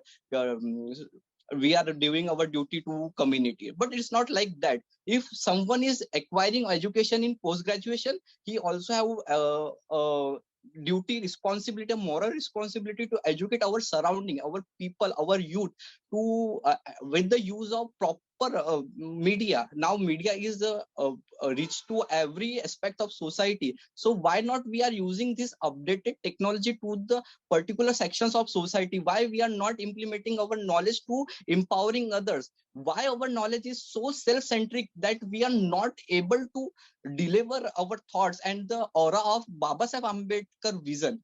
It's we are lacking in this. And as we see our past glorious history of groups in DS4, BAMSEP, there the workers are not qualified as much as we are, but they hold the movement, they strongly agitate for us, they strongly do very much thing for our community, like Kalpana Bai Ramaya Bai Hattakand in Mumbai, in which people garland the Baba Sahib statue with chappals, and after that we start agitation, we start hold in the suburbs of Mumbai.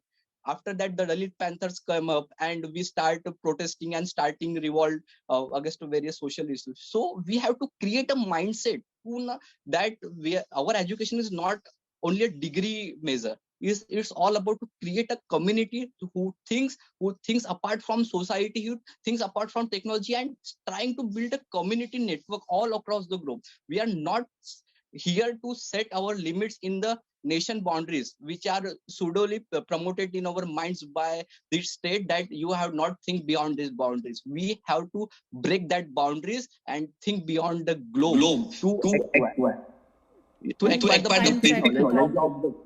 Time check. Yes, as I conclude, I want to give only 3 2 lines add-ons to my speech. We have to. We are small in numbers, but we are large in minds. Yes, we are Ambedkarite. We make collaboration with the lower section and make the Ambedkarism a way and a life access to the globe of society. Educate, agitate, organize. Jai Bhim.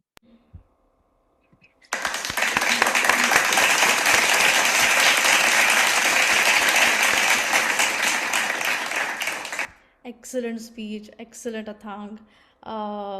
Just like your name, your thoughts are also Athang, and thank you so much for sharing them with us. You absolutely captured the essence of it, and you're right that we have to not only educate ourselves but also educate everyone, one and everyone around us. And also go global, right? Because it's not just confined to a nation. Boundaries are what humans have created, but we have to go beyond that and become one. And that's very profound thought that you put forward to us. Thank you so much, Athang, for sharing. So moving on, we are coming towards the end of our event. So we have Priya Tambe. Can you hear me? Can you unmute yourself? So Priya is, well, she calls herself daughter of Bhimraj. She considers him as her greatest motivator.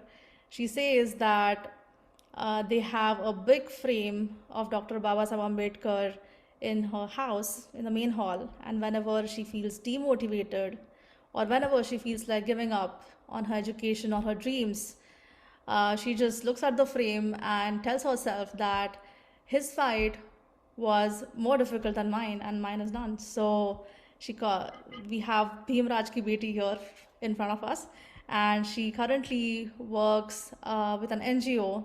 She's been working with them since 2018, and she has been actively teaching underprivileged children there. So she would want to put forward her thoughts about education as a tool for empowerment. So Priya, if you could share your video and start your speech, we are ready to hear your thoughts. Thank you so much, Priyanka. I'm really grateful to you. Motivated me. All they are so well, and I was a bit nervous, but I would like to start my speech now. So, Jabim to all an honorable guest and audience. With the great pride and gratitude, I wish you a very happy Republic Day of our country, India. 26 January 1950, the day when we got our rights to protect ourselves and our self-esteem. We were provided with the strong fundamental rights. But these rights, we have got these rights after the heart-wrenching struggle and sacrifices of many freedom fighters. So they are valuable, and that's why they are needed to be protected. So what do you think? What weapon do we have to protect these rights?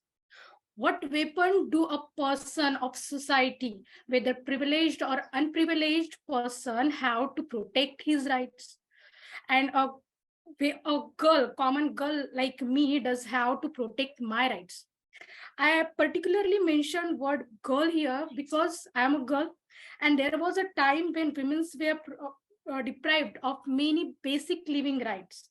So yes, my rights are valuable because I got those rights after fighting of many freedom fighters. So they are valuable. So what weapon does I have to protect my rights? Namaste, I am Priya Tambe from Nagpur, and I am BSc Agriculture graduate from Nagpur itself. And currently, I am working to fulfill my basic requirements of my family's basic requirements. And my friends call me an ambitious girl, and which I think I am. So I am ambitious girl because I have dreams to overcome from my poverty or say a middle class lifestyle. I wanted to achieve my dreams. I want poverty like situation, and of course I have challenges like money issues, no support. Instead, there are people who try to drag us behind, who humiliate us. In family, it is story of every Indian normal family. So I have challenges, but I have dreams, and when I think about my dreams, I see. So and every other like normal girl, I ask to God. And when I'm talking about God, so all we Buddhist people have one thing in common, that doesn't matter how big or small our houses are, but we all have photo frames or statues of two great personalities at our home. First, Lord Gautam Buddha, who teaches us patience, and the second one is the great Dr. Bhimrao Ambedkar. And when I sit and look at him and ask him, what should I do to change my life, to get respect for me and my family? He answers me, educate yourself. शिक्षण हे वाघिणीचं दूध आहे आणि जो ते पिईल तो गुरगुरल्याशिवाय राहणार नाही. Dr. Ambedkar himself empowered himself with the weapon of education to fight for his rights and for the rights of thousands of people. He not only changed his own life, but changed the life of thousands of people. So if he can change his life, then why can't I? I see education as a tool of empowerment for everyone, for myself as well as for the society and for the nation as well. As ma'am said, I am personally working for NGO from 2018. So I witnessed various problems of people of various backgrounds of and they are of various age group also. So I see the root cause of their problem is lack of education. And when I think about the solution of their problem, I find it in education.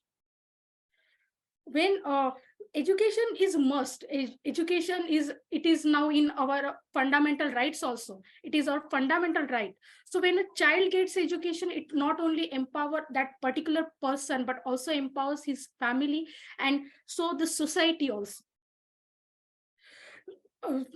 Poverty, education, unemployment, depression, and sometimes this depression leads to suicidal and criminal path, choosing criminal path. So these all problems arises when we lack education. An educated child becomes an asset for development of country, but when there is lack of education, problems like superstition, population growth, and discrimination arises just because of illiteracy in people, which is not at all good for any country's development or for the individual person also. Many people remain unaware of government schemes or beneficial schemes, mostly because they remain unaware of this knowledge. They don't get the benefit of that schemes. Why? Because they are unaware. They don't have the knowledge about it. They remain unaware of what rights they have been, what new rights actually they are provided with, or what have been removed from them.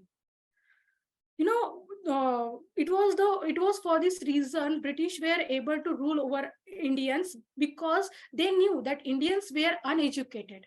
They act, they believe as they are told. As they are told, without questioning, without answering, or without analyzing, or without reasoning, they accept it. So that's why British were able to deprive our rights. So why? Because depriving a person of his rights become easier when a person is not aware of his own rights or potential. I'm repeating this sentence, that depriving a person of his rights become easier when he or she is not educated, she is not aware of his rights and potential. And so that's the reason, that's the main cause.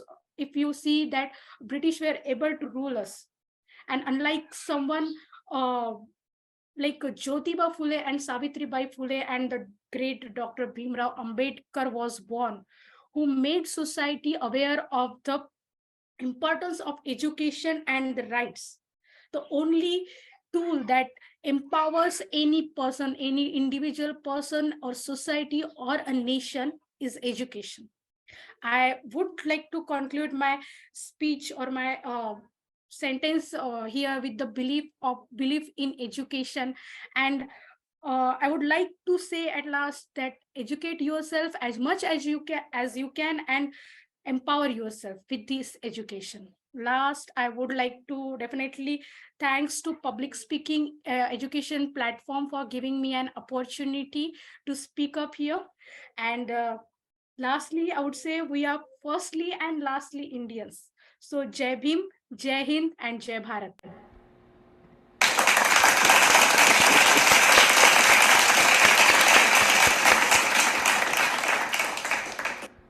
Very well done, Priya.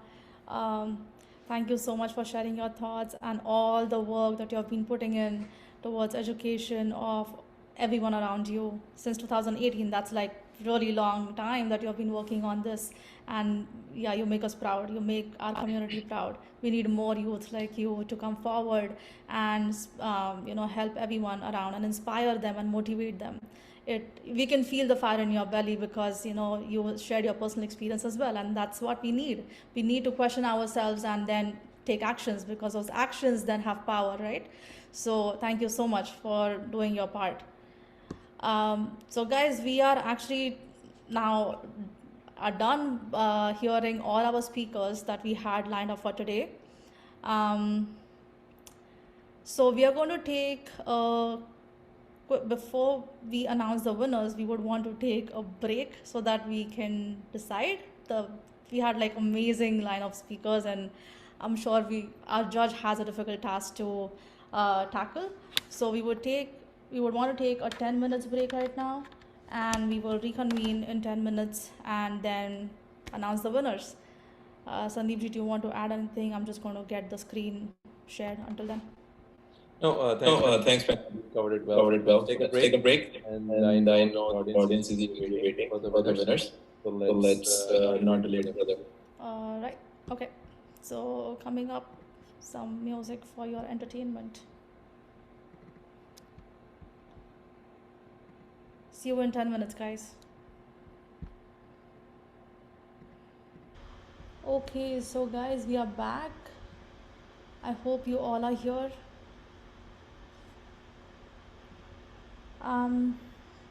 So before we announce the winners, I would want to request, first of all, I would like to thank all the participants for coming on board and putting forth all your amazing thoughts and amazing speeches. You guys did a fantastic job. It's like pretty late here for me and Sandeepji, but then we are like wide awake and really charged up hearing your speeches. So thank you so much again for participating and making, this is a platform we created for our youngsters, and you guys coming on board is actually serving the purpose. So thank you again for doing your part. Sandeepji, do you want to add a few words before we give it to Kalpana? I think we as I'm looking at what you said, this is thanks to all the participants. We are blown away by the quality of the content that you all produce, the quality of the speakers you had. And it's not easy to come up with, and these were difficult topics. Mahar Satyagraha, education as a tool of empowerment. The others, these are not easy topics to build a thesis on and then speak in a limited time. And you all did a great job. And I do not envy Kalpana ji, our judge, on deciding who the winners are going to be, because it was a very difficult job. But all of you did a great job. In our eyes, all of you who participated are winners. So yeah, with that said, over to our judge, Dr. Kalpana, if you can speak for a few minutes. Okay, I'm back. I suppose I'm audible. Yep, you are. Yes, okay.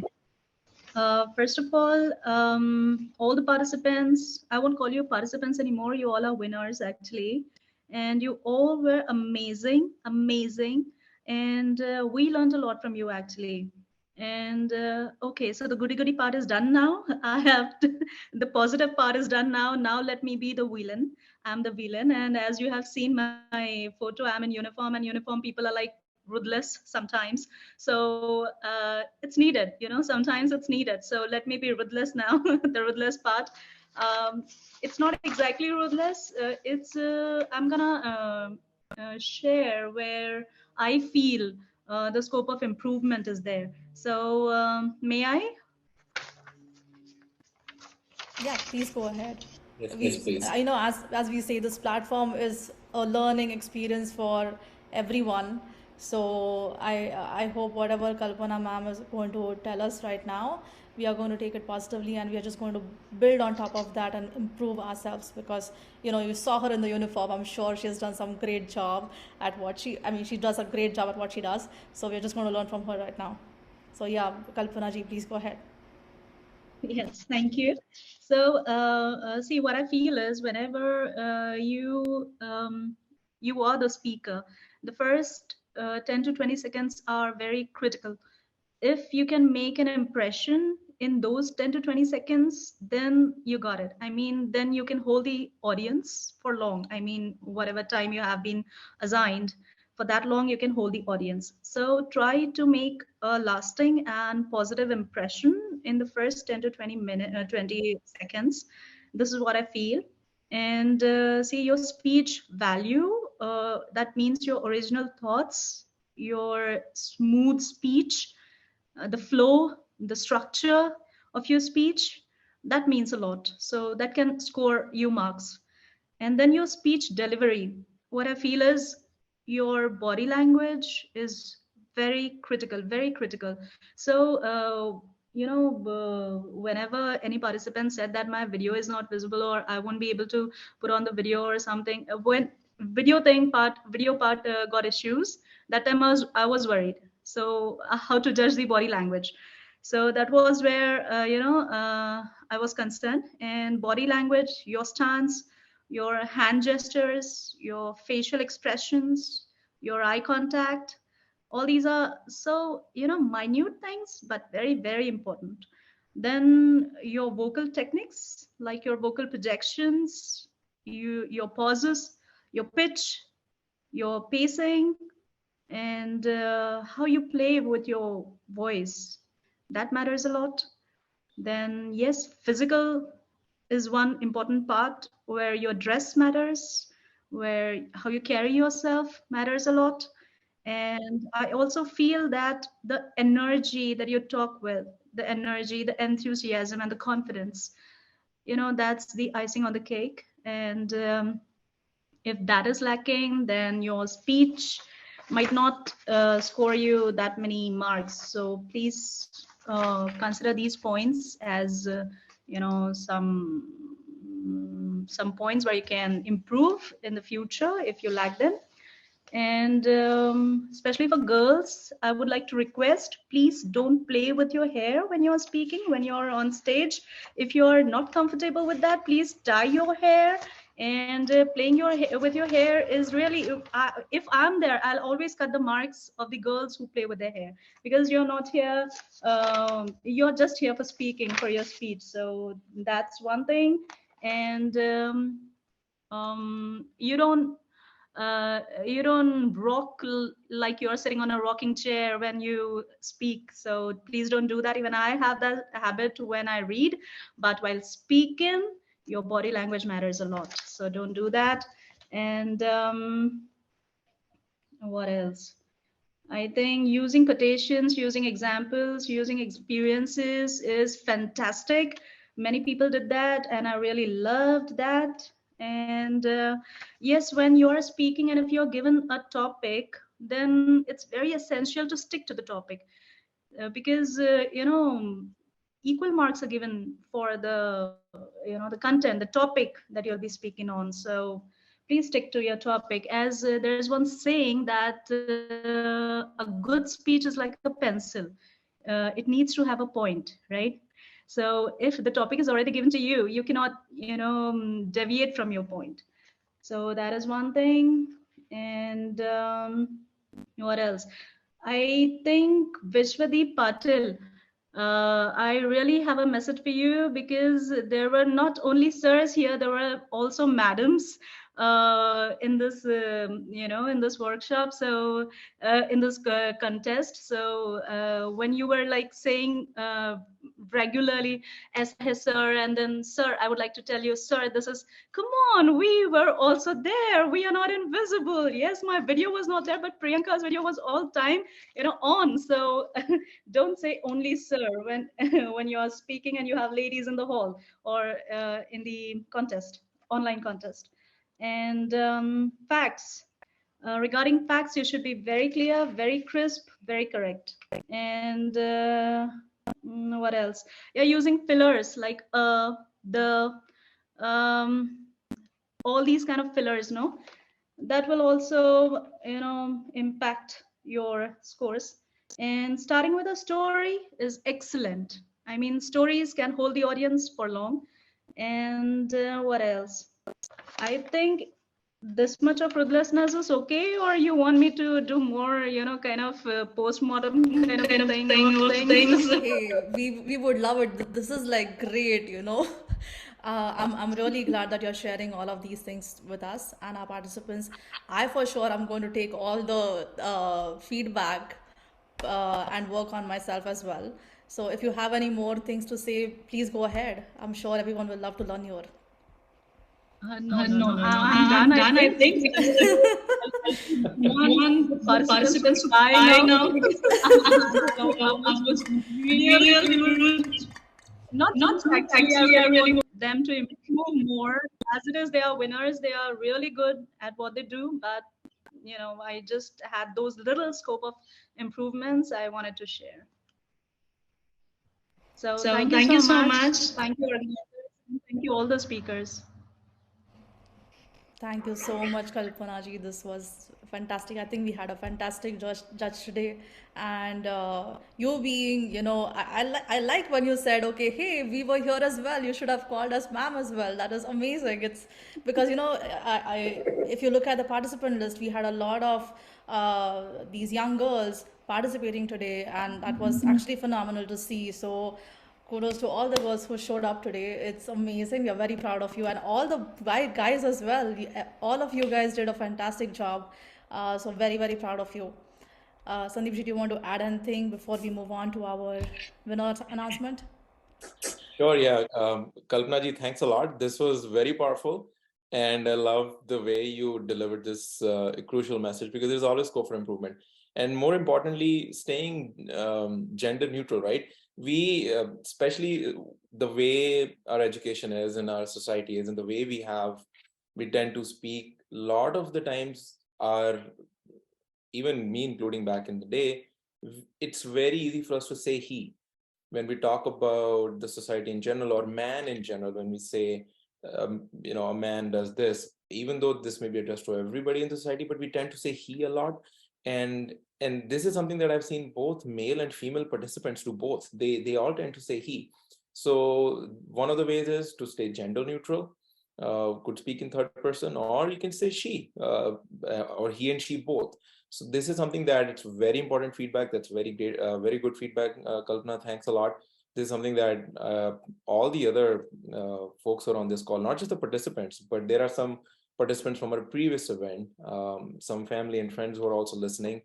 This is, I think, a great feedback for all of us to be mindful of that, to not just say he and exclude a big chunk of the participants, the audience, or even the nation, the society. So thanks a lot. This was very valuable feedback. Now let's move on to the next piece, which everyone is waiting for. I'm sure it's been a long meeting till now. So Kalpana ji, you can actually go ahead and announce our winners. Sure.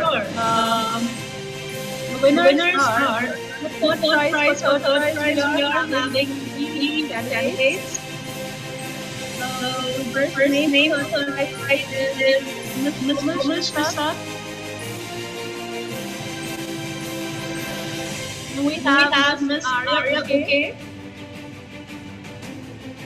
And third name for the third prize is Janhavi Shelar. Congratulations.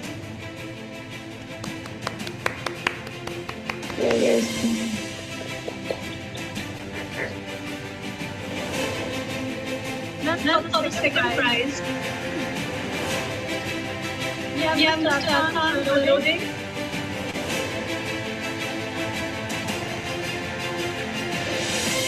And Mr. Sanjay Kumar.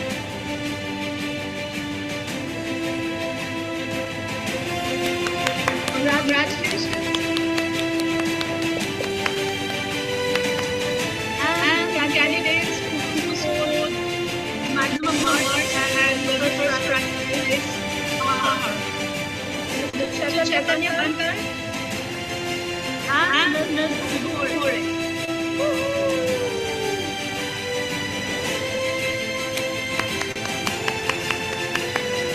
Congratulations again to every participant and all the winners.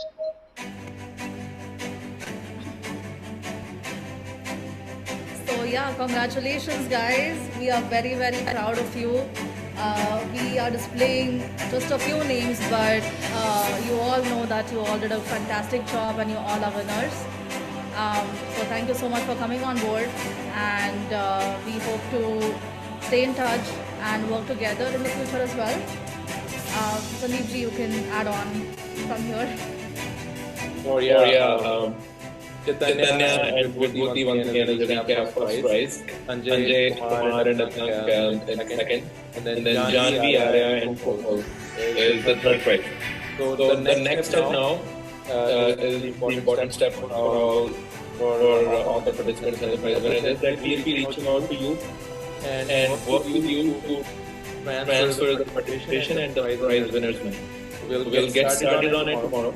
And please look forward to messages from us. So whatever your details are, whatever method you prefer, whether it's UPI, whether it is via Bharat Pay or direct transfer, whatever your preferred method is, we will work with you to transfer the prize.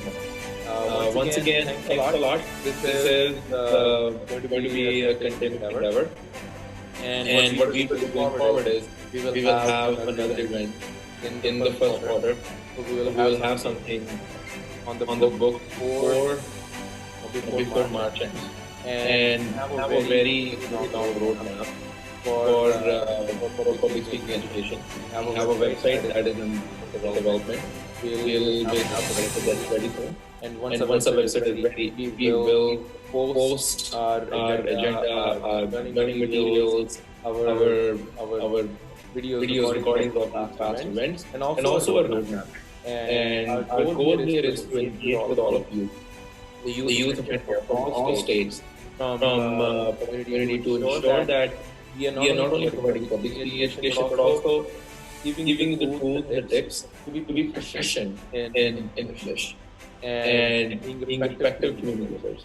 So that way, when you go out in your careers, when you go out in your academic endeavors, you are able to learn the skills that we hope to impart and be better at those, whether it is giving the UPSC mains interview or a state civil service interview or an MBA group discussion for an MBA admission, or even when you start working and when you have to get a promotion, when you have to talk to your manager, your senior manager, your director and other people, these things will come in handy. And we look to you for more support. What we will try to do is, as we grow as an organization, public speaking education, as we target more students for the country, we will also start conducting in-person events, live events where we will have some of these speaking competitions in person. We will have a stage, we'll have an audience, and you will actually go and speak on a stage. So that is also coming. And then in addition to that, all the winners that we have and everybody else, all the good speakers who are interested, we will conduct these public debates. And our roadmap is to create leaders, youth leaders who can become brands onto themselves. Because when we invest in our youth, when we invest in our young leaders, when we make brands out of them, it will do wonders to the self-confidence. It will do wonders to the confidence of their family, all the near and dear ones, and it will encourage others. It will encourage others to do the same thing. So we have really exciting things planned for this year, 2023. Once our website is ready, we have all your email addresses, your phone numbers. We will reach out to you on those details. And we are very excited with just getting started. This was our second event. And in our eyes, just by coming online and attending these events, sitting here for more than four hours is a long event. So thank you for your patience and thank you for dedication and commitment.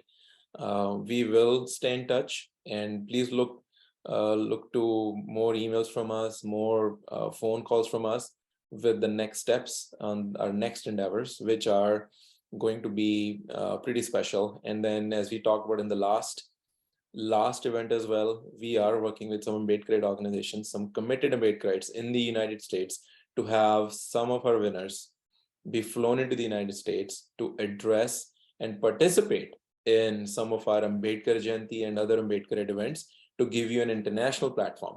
So more to come on that. Who the winner will be, how that will be sponsored, please look forward to our emails. But one thing that I will ask all of you, all your participants, is that please take this as a learning opportunity to spread this message of public speaking, of reading about Baba Saheb, being a writer, being a reader, and then eventually being a speaker. Very seriously, we need to spread this by word of mouth and also through social media to as many people as possible. So we look to you, our participants, as those change agents, as those transformation agents that can take our society forward.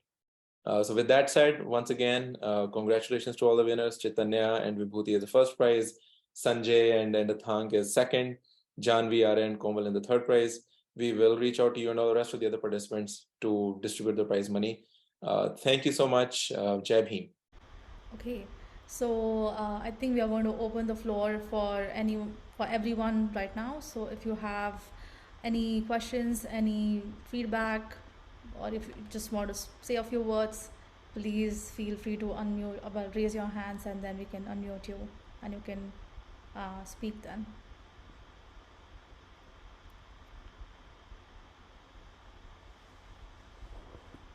If anyone has any thoughts, please. I wanted to ask Athang about something. So Athang, you can unmute yourself. Well, I wanted to ask you to share your YouTube channel with us. We would like to see your work on how you are, energizing the young India there. So if you could. Actually, I started YouTube channel 4 years ago. Name Vision Ahead Global, in which I analyze various global news and also upload various entrance examination for central universities and like JNU, TSNET, in which I motivate students to pursue humanities course apart from engineering, and also uploading some interview tips for getting in IIMs and top IITs for humanities courses. Also, I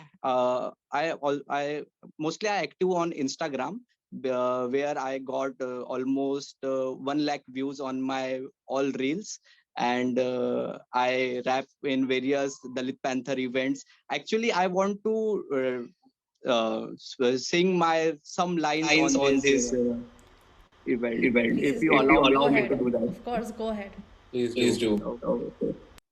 Okay, so जहां शुरू होती बात पैसे औकात से, तोलते ईमान और काम तेरी जात से, पैसा है तो राम राम ने तो निकल जा साइड से, पैसा है तो जुर्म कर बड़े बेटे शान से, गरीबी है तो मर पुलिस कहा साथ में, वर्दी वाले नोचे बेनामी केस डाल के, मुर्दा यह बस्ती का मैं अर्जुन राम, मुर्दा यह बस्ती का मैं आखिरी कलाम, मुर्दा यह बस्ती में कहां ढूंढूं मैं राम और कलाम, मुर्दा यह बस्ती में सिर्फ जिंदा संविधान, हाँ तेरे जो का सफेद गाड़ी के पीछे खड़ी जो लंबी लाइन है, हाथ जोड़ जोड़ के खड़े लोग मेरे लिए क्राई में संविधान के होते हुए भी कैसी ये गहराई है जो वर्णों में समाई है, आज इसे पाट दूं ऊंचाई को मैं छाट दूं, बढ़ चले ये कदम में आज तेरा साथ दूं, उठ खड़ा हो जा राजा तू बुराई को बलात दूं, नकली पैसा नकली लोग आज इन्हें काट दूं, हाँ घमंड है जो ज्ञान का प्रमाण ये विद्वान का, क्या मात दोगे बुद्ध को जो ज्ञानिता ब्रह्मांड का। जय Bhim.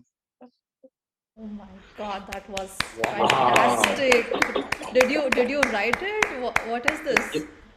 Yes, ma'am. Oh my goodness, this is fantastic, Athang. I think we can use some of your music in our next event. Yeah. Can you please post your YouTube channel and Instagram handle on the chat so we can all follow you? Yes, sir. Yeah, please do. We all will. I mean, guys, we should support Athang here because it's the social. That's how the social media works. We need to create more reach, and this is actually one of the things that is also there on our roadmap. So let's support Athang and follow his channel on Instagram and YouTube and wherever he is right now. I'm definitely following him. Thank you, Athang, for sharing such amazing rap music that you wrote. I really like rap, so yeah, thank you. I'm definitely following you.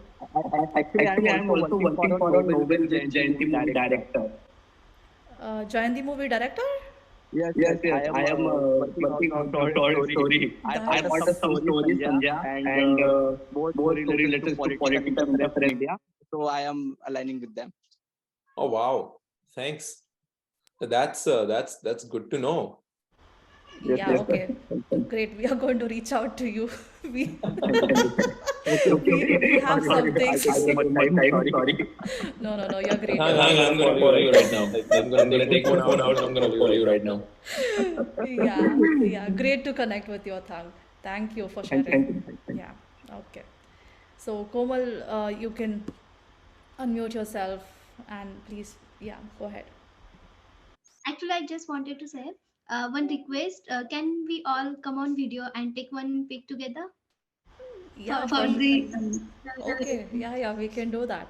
Also, actually, you're seeing the screen. We have that email. That is how you can reach us if at all you need anything. In a few days, we will share the recording of this event with you guys. You can also follow our channel. Actually, we'll be posting videos from our events in the future. So, Sandeep ji, can we share that information here, please? So you can look at our inaugural event as well. We will be posting this as well, and then all the events that happen going forward.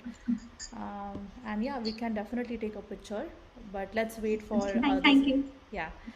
Does anyone else have anything else to say? Hello. Am I audible, ma'am? Yes, you are. Please go ahead. On behalf of everyone, I would really like to thank both of you for organizing a wonderful event and really giving us opinions and discuss among ourselves. Thank you so much. You're very welcome, and thank you for coming on board.